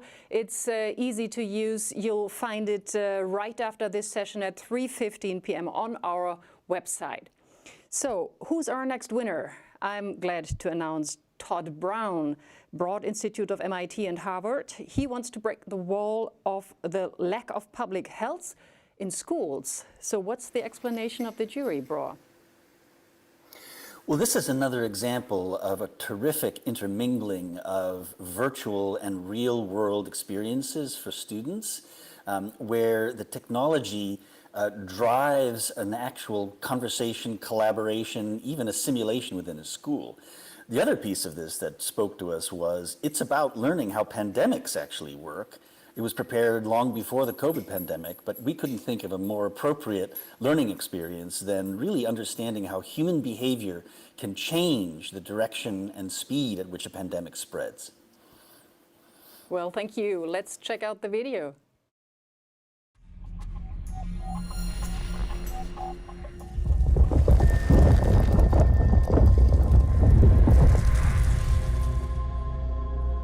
Breaking the wall of the lack of public health in schools.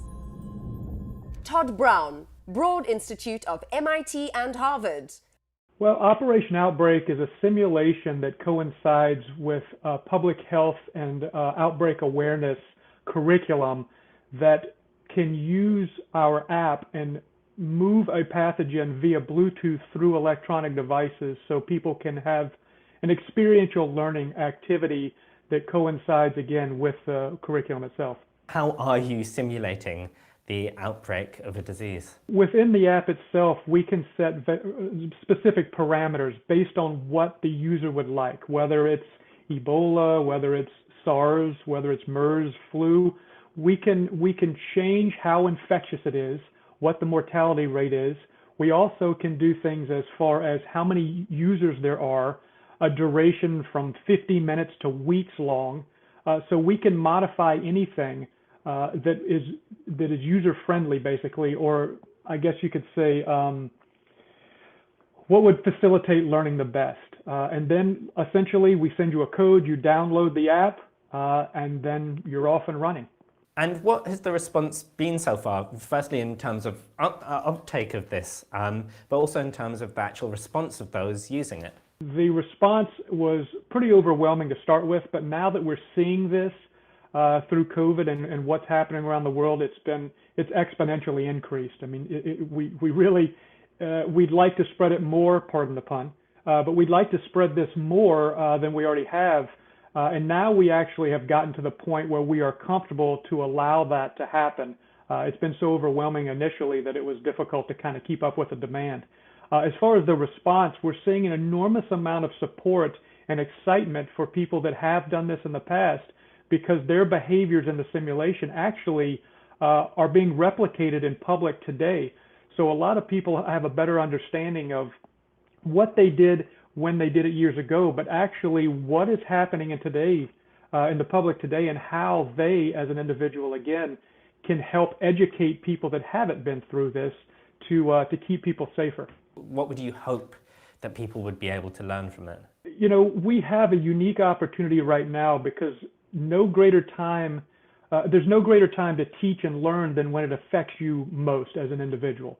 And right now we are seeing this because everybody everywhere is having to deal with this, whether it's seeing it on the news or affecting them personally.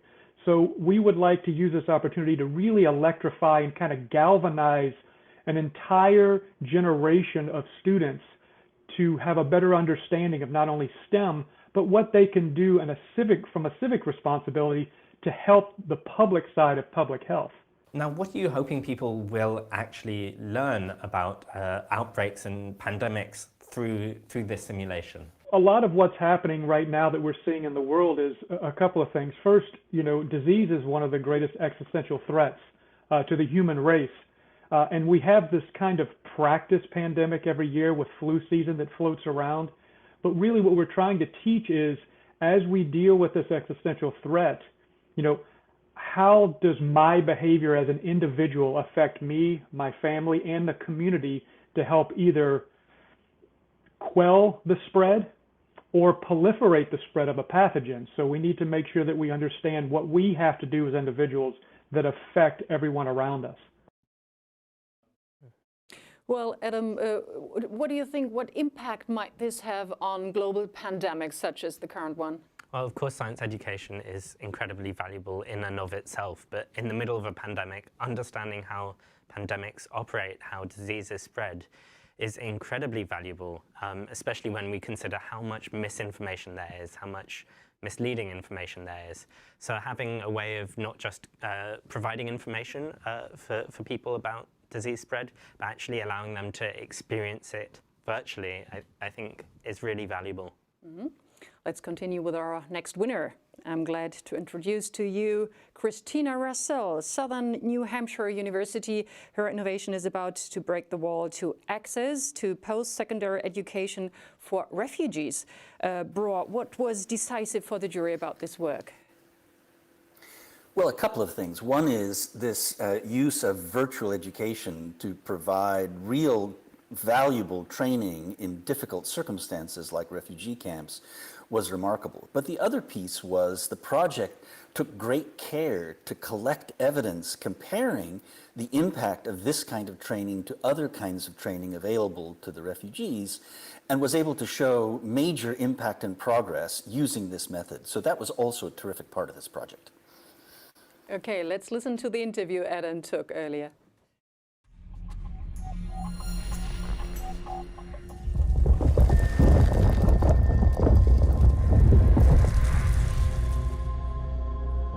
Breaking the wall to access post-secondary education for refugees. Christina Russell, Southern New Hampshire University. Our breakthrough approach to education is providing bachelor's degrees and pathways to employment to refugees, not on our campus in Manchester, New Hampshire in the United States, but instead in the camps in urban areas where refugees are already living and working.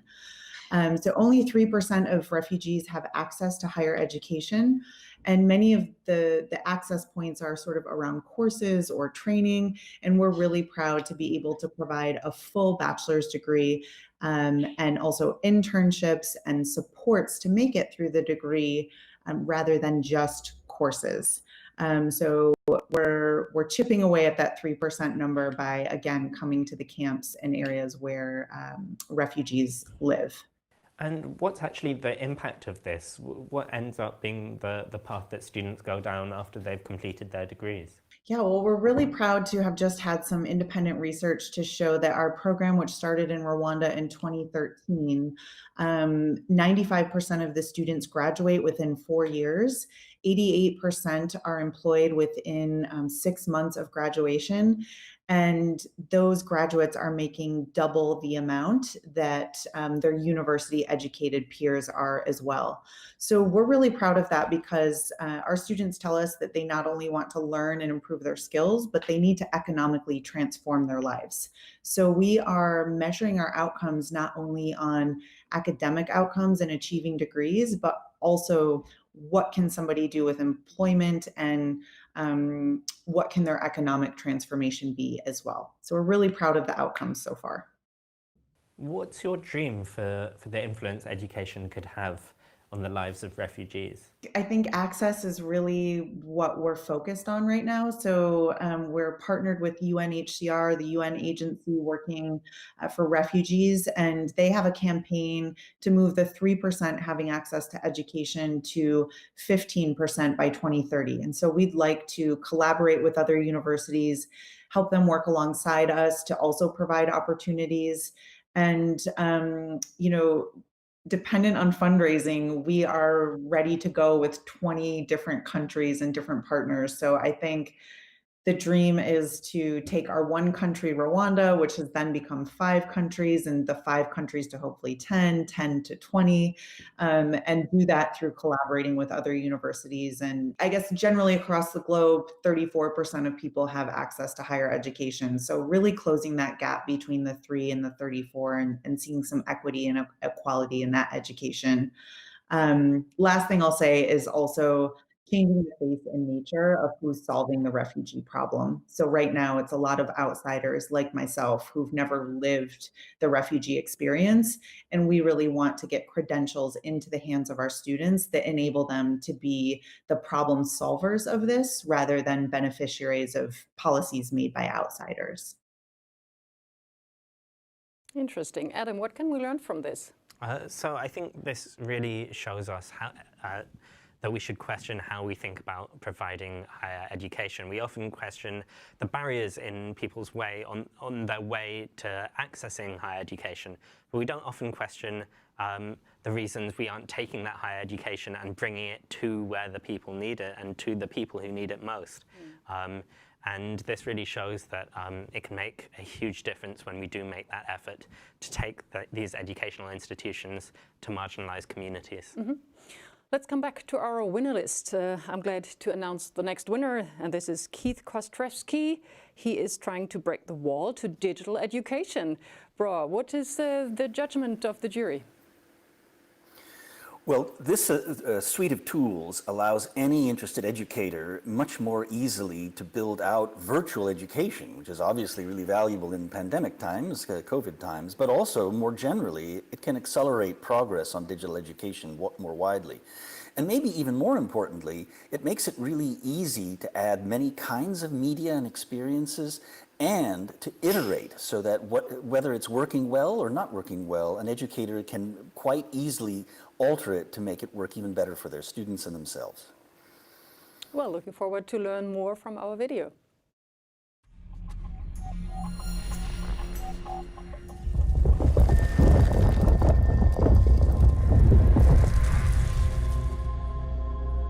Breaking the wall of digital education. Keith Kostroski, Kuriki.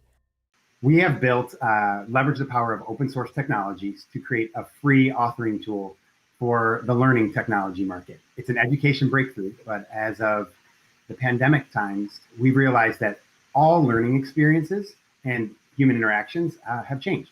So we've brought a technology to market that's free to help anyone in the education space, in corporate training, for nonprofits, to be able to translate their content, their expertise, the messaging that they need to get out to their audience, be it coworkers, collaborators, students, etc. Give them the tools to create individualized active learning experiences that are around us, but haven't necessarily hit the education or learning market yet. And we feel it's important to do that in a free manner to lower the barriers to entry for so many great minds out there that have so much to offer. Now, where do you see this going in the future? What's your dream for what education could look like if it embraces the role of technology?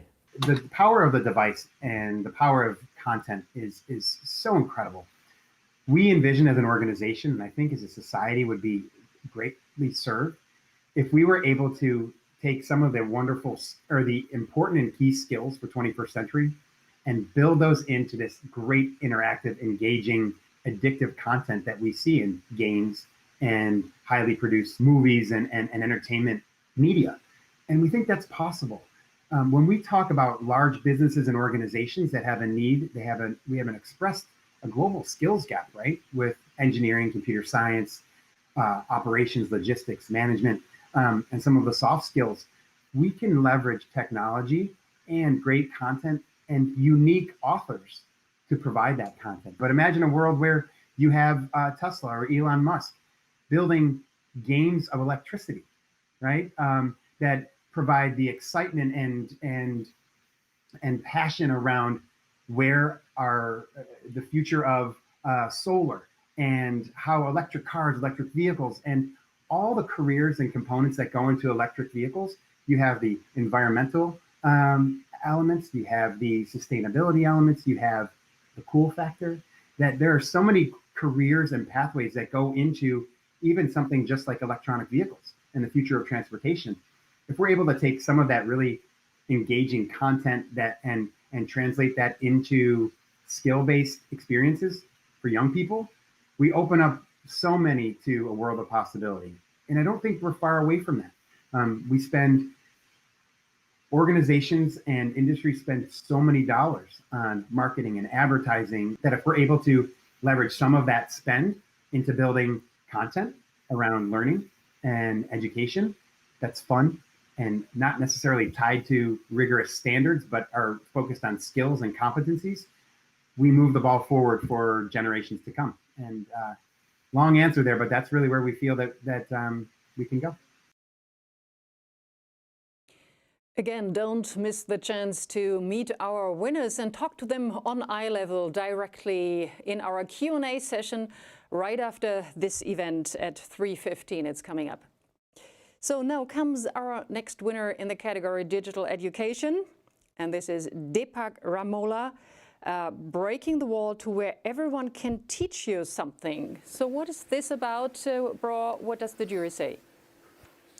What struck us about this was the design of a learning experience that crossed over from kids to adults to elders and allowed then the kids to develop a whole range of ways to capture the wisdom of adults and elders and then bring that to life around their schools, even around their towns, hanging on walls, being online. And what was so interesting about this is the technology in some ways sank below the surface, leaving the interrelationships between all the people as the primary vehicle. So let's get more information about this. Here is the video.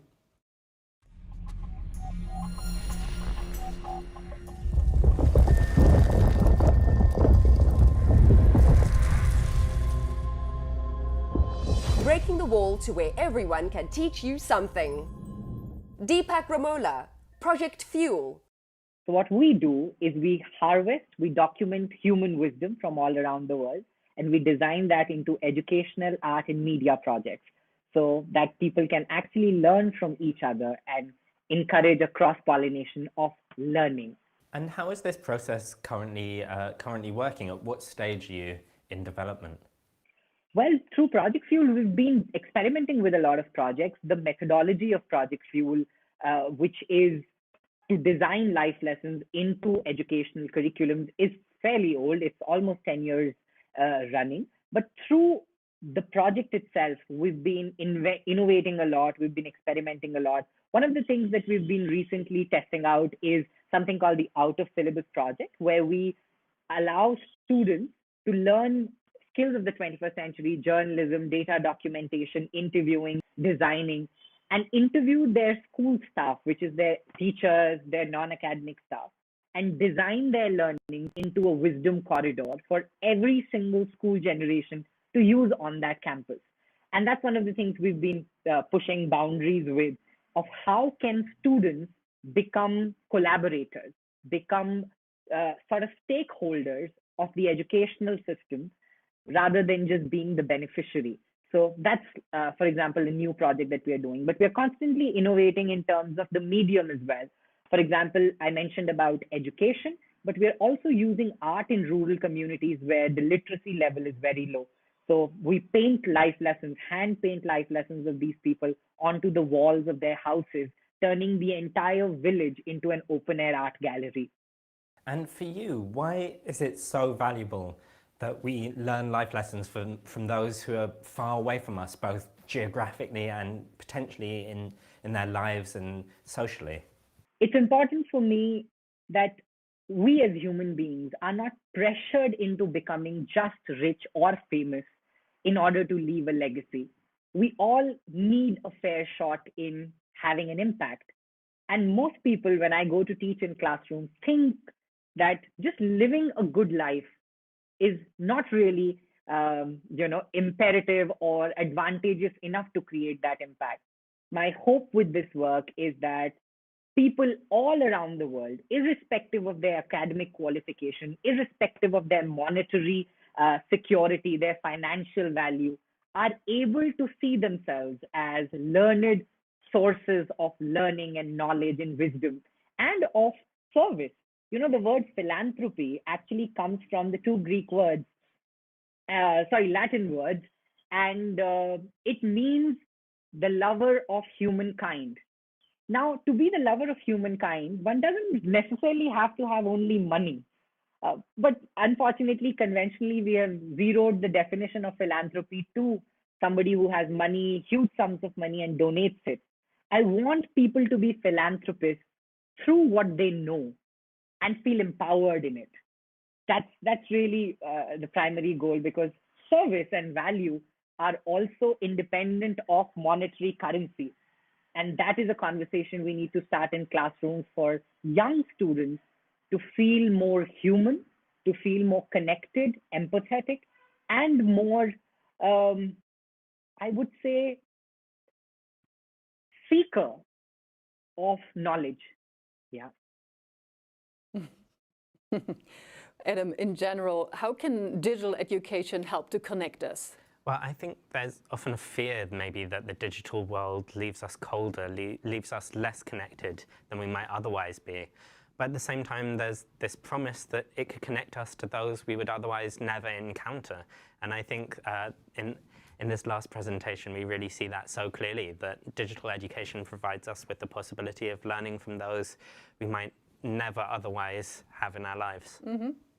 Let's proceed with our top 10 list. I'm glad to announce the next winner, Lynn Phillin, Yale University School of Medicine, breaking the wall to help teens build happier and healthier lives for themselves. Bro, what does the jury say about this? Well, we all see how compelling video games are for young folks and how intensely they practice and try to master things within the game environment. This is a terrific example of taking that same compelling media and now applying it to really valuable lessons around health and mental health and wellness for students. And so we found this to be really compelling as a pointer towards what else could come. Thank you, Bra. Here is the interview which Adam took earlier.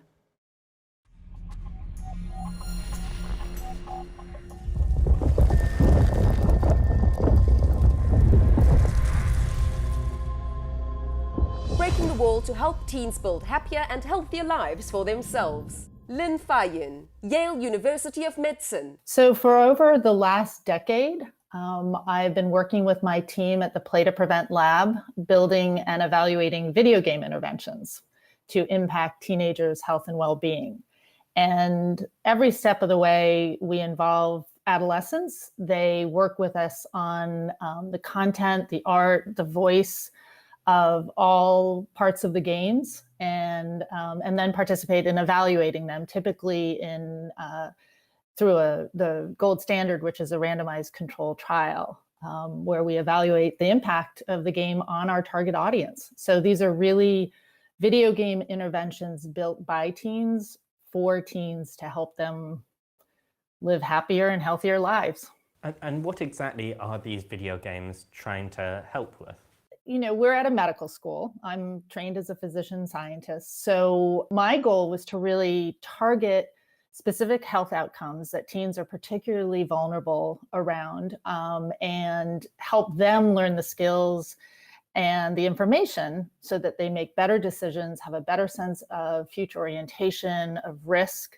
And so, for example, some of the health outcomes we've targeted include HIV prevention, HIV testing and counseling, smoking and vaping prevention, and our most recent one is we're working on opioid misuse prevention in adolescents. So we choose a health outcome and target that through sort of theoretical or behavioral science constructs, such as social and emotional learning or character development to have our impact.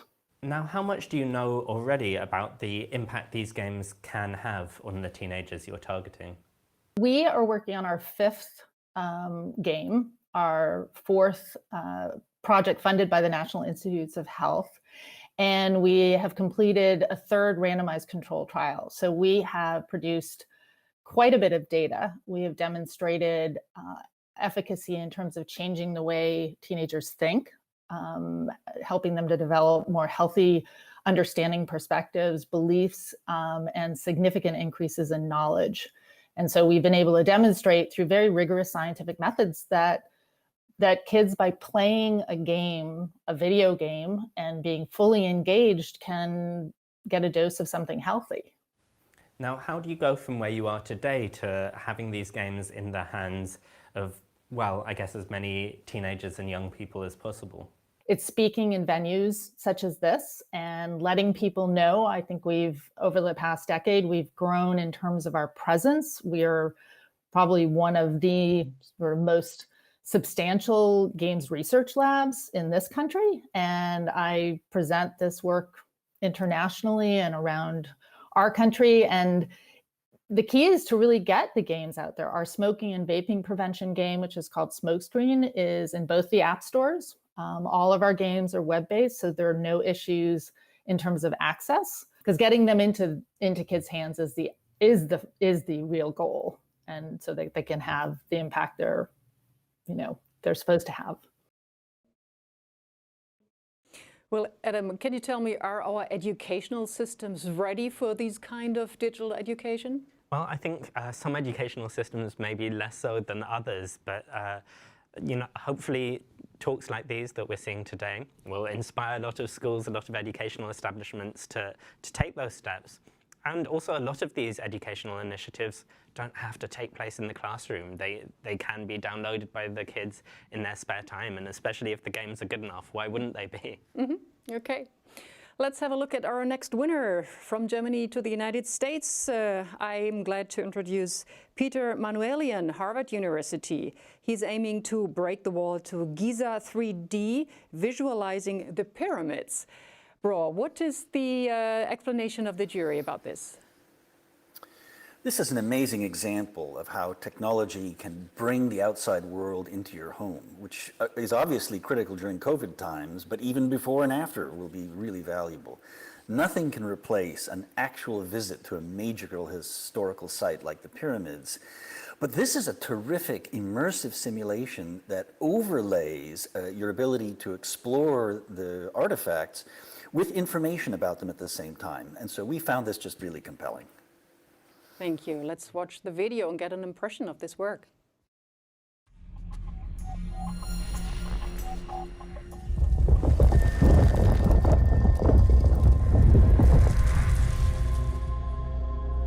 Breaking the wall to Giza 3D, visualizing the pyramids. Peter Manuelian, Harvard University.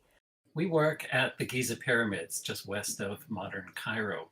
So many people have created models of ancient archaeological sites, and others have documented old archives. What we're trying to do is combine the two, the old and the new.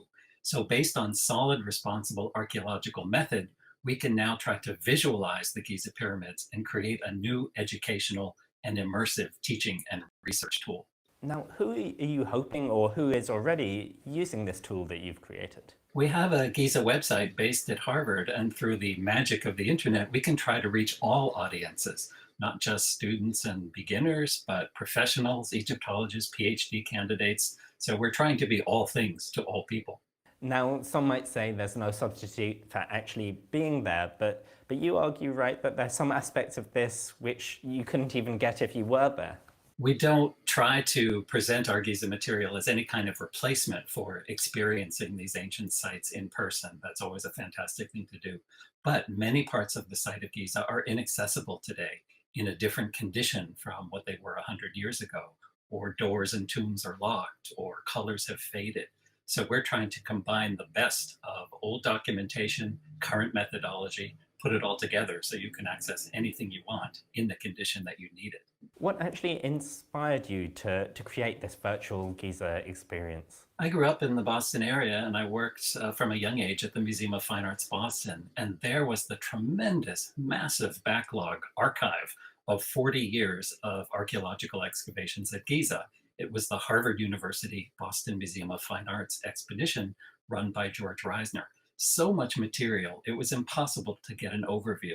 So I realized that scanning it, linking it, intelligently cross-referencing it is the only way to make this vast legacy of archaeological data available to students and scholars. How do you hope that tools like this will change how we educate and how we conduct research as well? By intelligently cross-linking this data, so excavation diaries linked to photographs, linked to articles, linked to new maps and plans and 3D models and immersive experiences, you can allow for new research questions and hopefully answers that just weren't possible even a few years ago. I wonder if you could give perhaps your favorite or most notable example of something you can experience through this platform? For me, the excitement is seeing the old photography. We have 21,000 glass plate negatives documenting the excavations at Giza. And then to be able to compare those today with new immersive 3D and stereo experiences, wearing headsets, having the virtual reality experience. Where this is all going is what I call educational telepresence. So imagine 50 students or 50,000 students around the world, all gathered virtually in front of the Sphinx, and the instructor is giving the lecture right there on site. It's a pretty exciting way to combine the old documentation and the new technology. Now, is this something that you or others are planning to do to other incredibly well-known sites as well? We'd like to think that our Giza model could be a model for archaeological information management, but of course it goes beyond the pyramids to the rest of Egyptian archaeology, then to archaeology in general. And in fact, almost any site anywhere in the world could take this approach, linking the monuments, creating records for each individual site, and connecting all the photographs, the documents, the plans, old and new, put it all together. So it really is a model that goes far beyond just Giza. In this category, you have met already 9 winners. Here comes the last one. I'm glad to announce Sebastian Starks, RWTH Aachen. He is aiming to break the wall to widely available data acquisition in science education. Bro, what does the jury say about this project? This is an incredible example of how technology liberates terrific learning experiences from expensive physical facilities. Firefox unpacks all the cool sensors that have now built up inside smartphones so that you can run science experiments and design them wherever you are, which really liberates the imagination of students and teachers to investigate the world from home or from a classroom without the expensive physics facilities. This is also the one that I mentioned at the top that was so surprising. You haven't lived until you've seen the video on their site of doing an angular momentum experiment in a salad spinner with a cell phone. Okay, I'm excited to watch more. Let's check out the video now.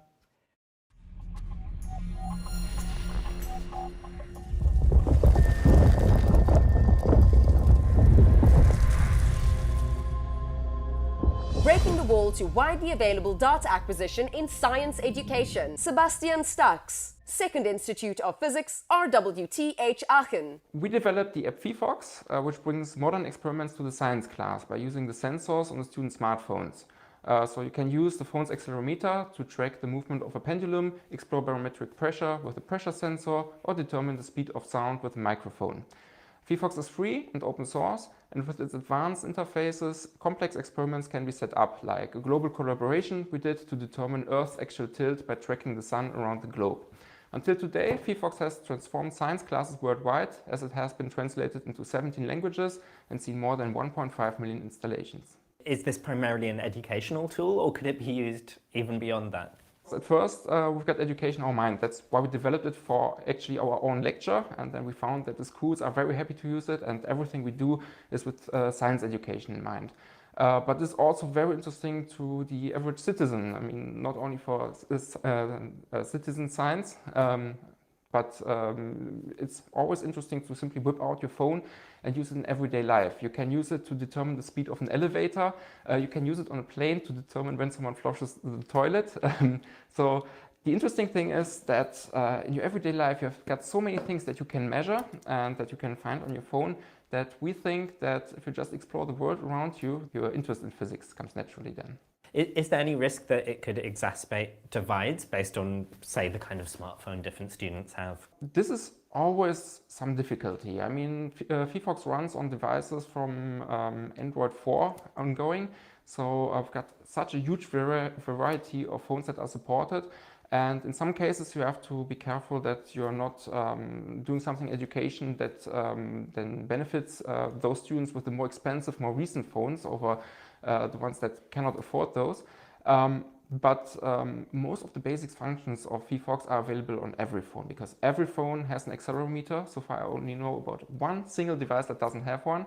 Every phone has a microphone, of course, it's a phone, and almost every experiment can be done on every phone. Could you give an example of the kind of things that students can actually do with their smartphones thanks to your app? Yeah, there are many things that are possible, especially at the moment when the students have to work from home. Typical examples would be building a simple pendulum with a few strings attached to the phone and measure this movement, or to measure the resonance in a water glass when you fill it with water, or simply placing your phone into a zip bag or plastic bag, inflate it, and then place the phone inside and place objects on top to see the change in pressure inside the inflated bag. What, for you, makes your app special? I think there are two things that are really important to the teachers.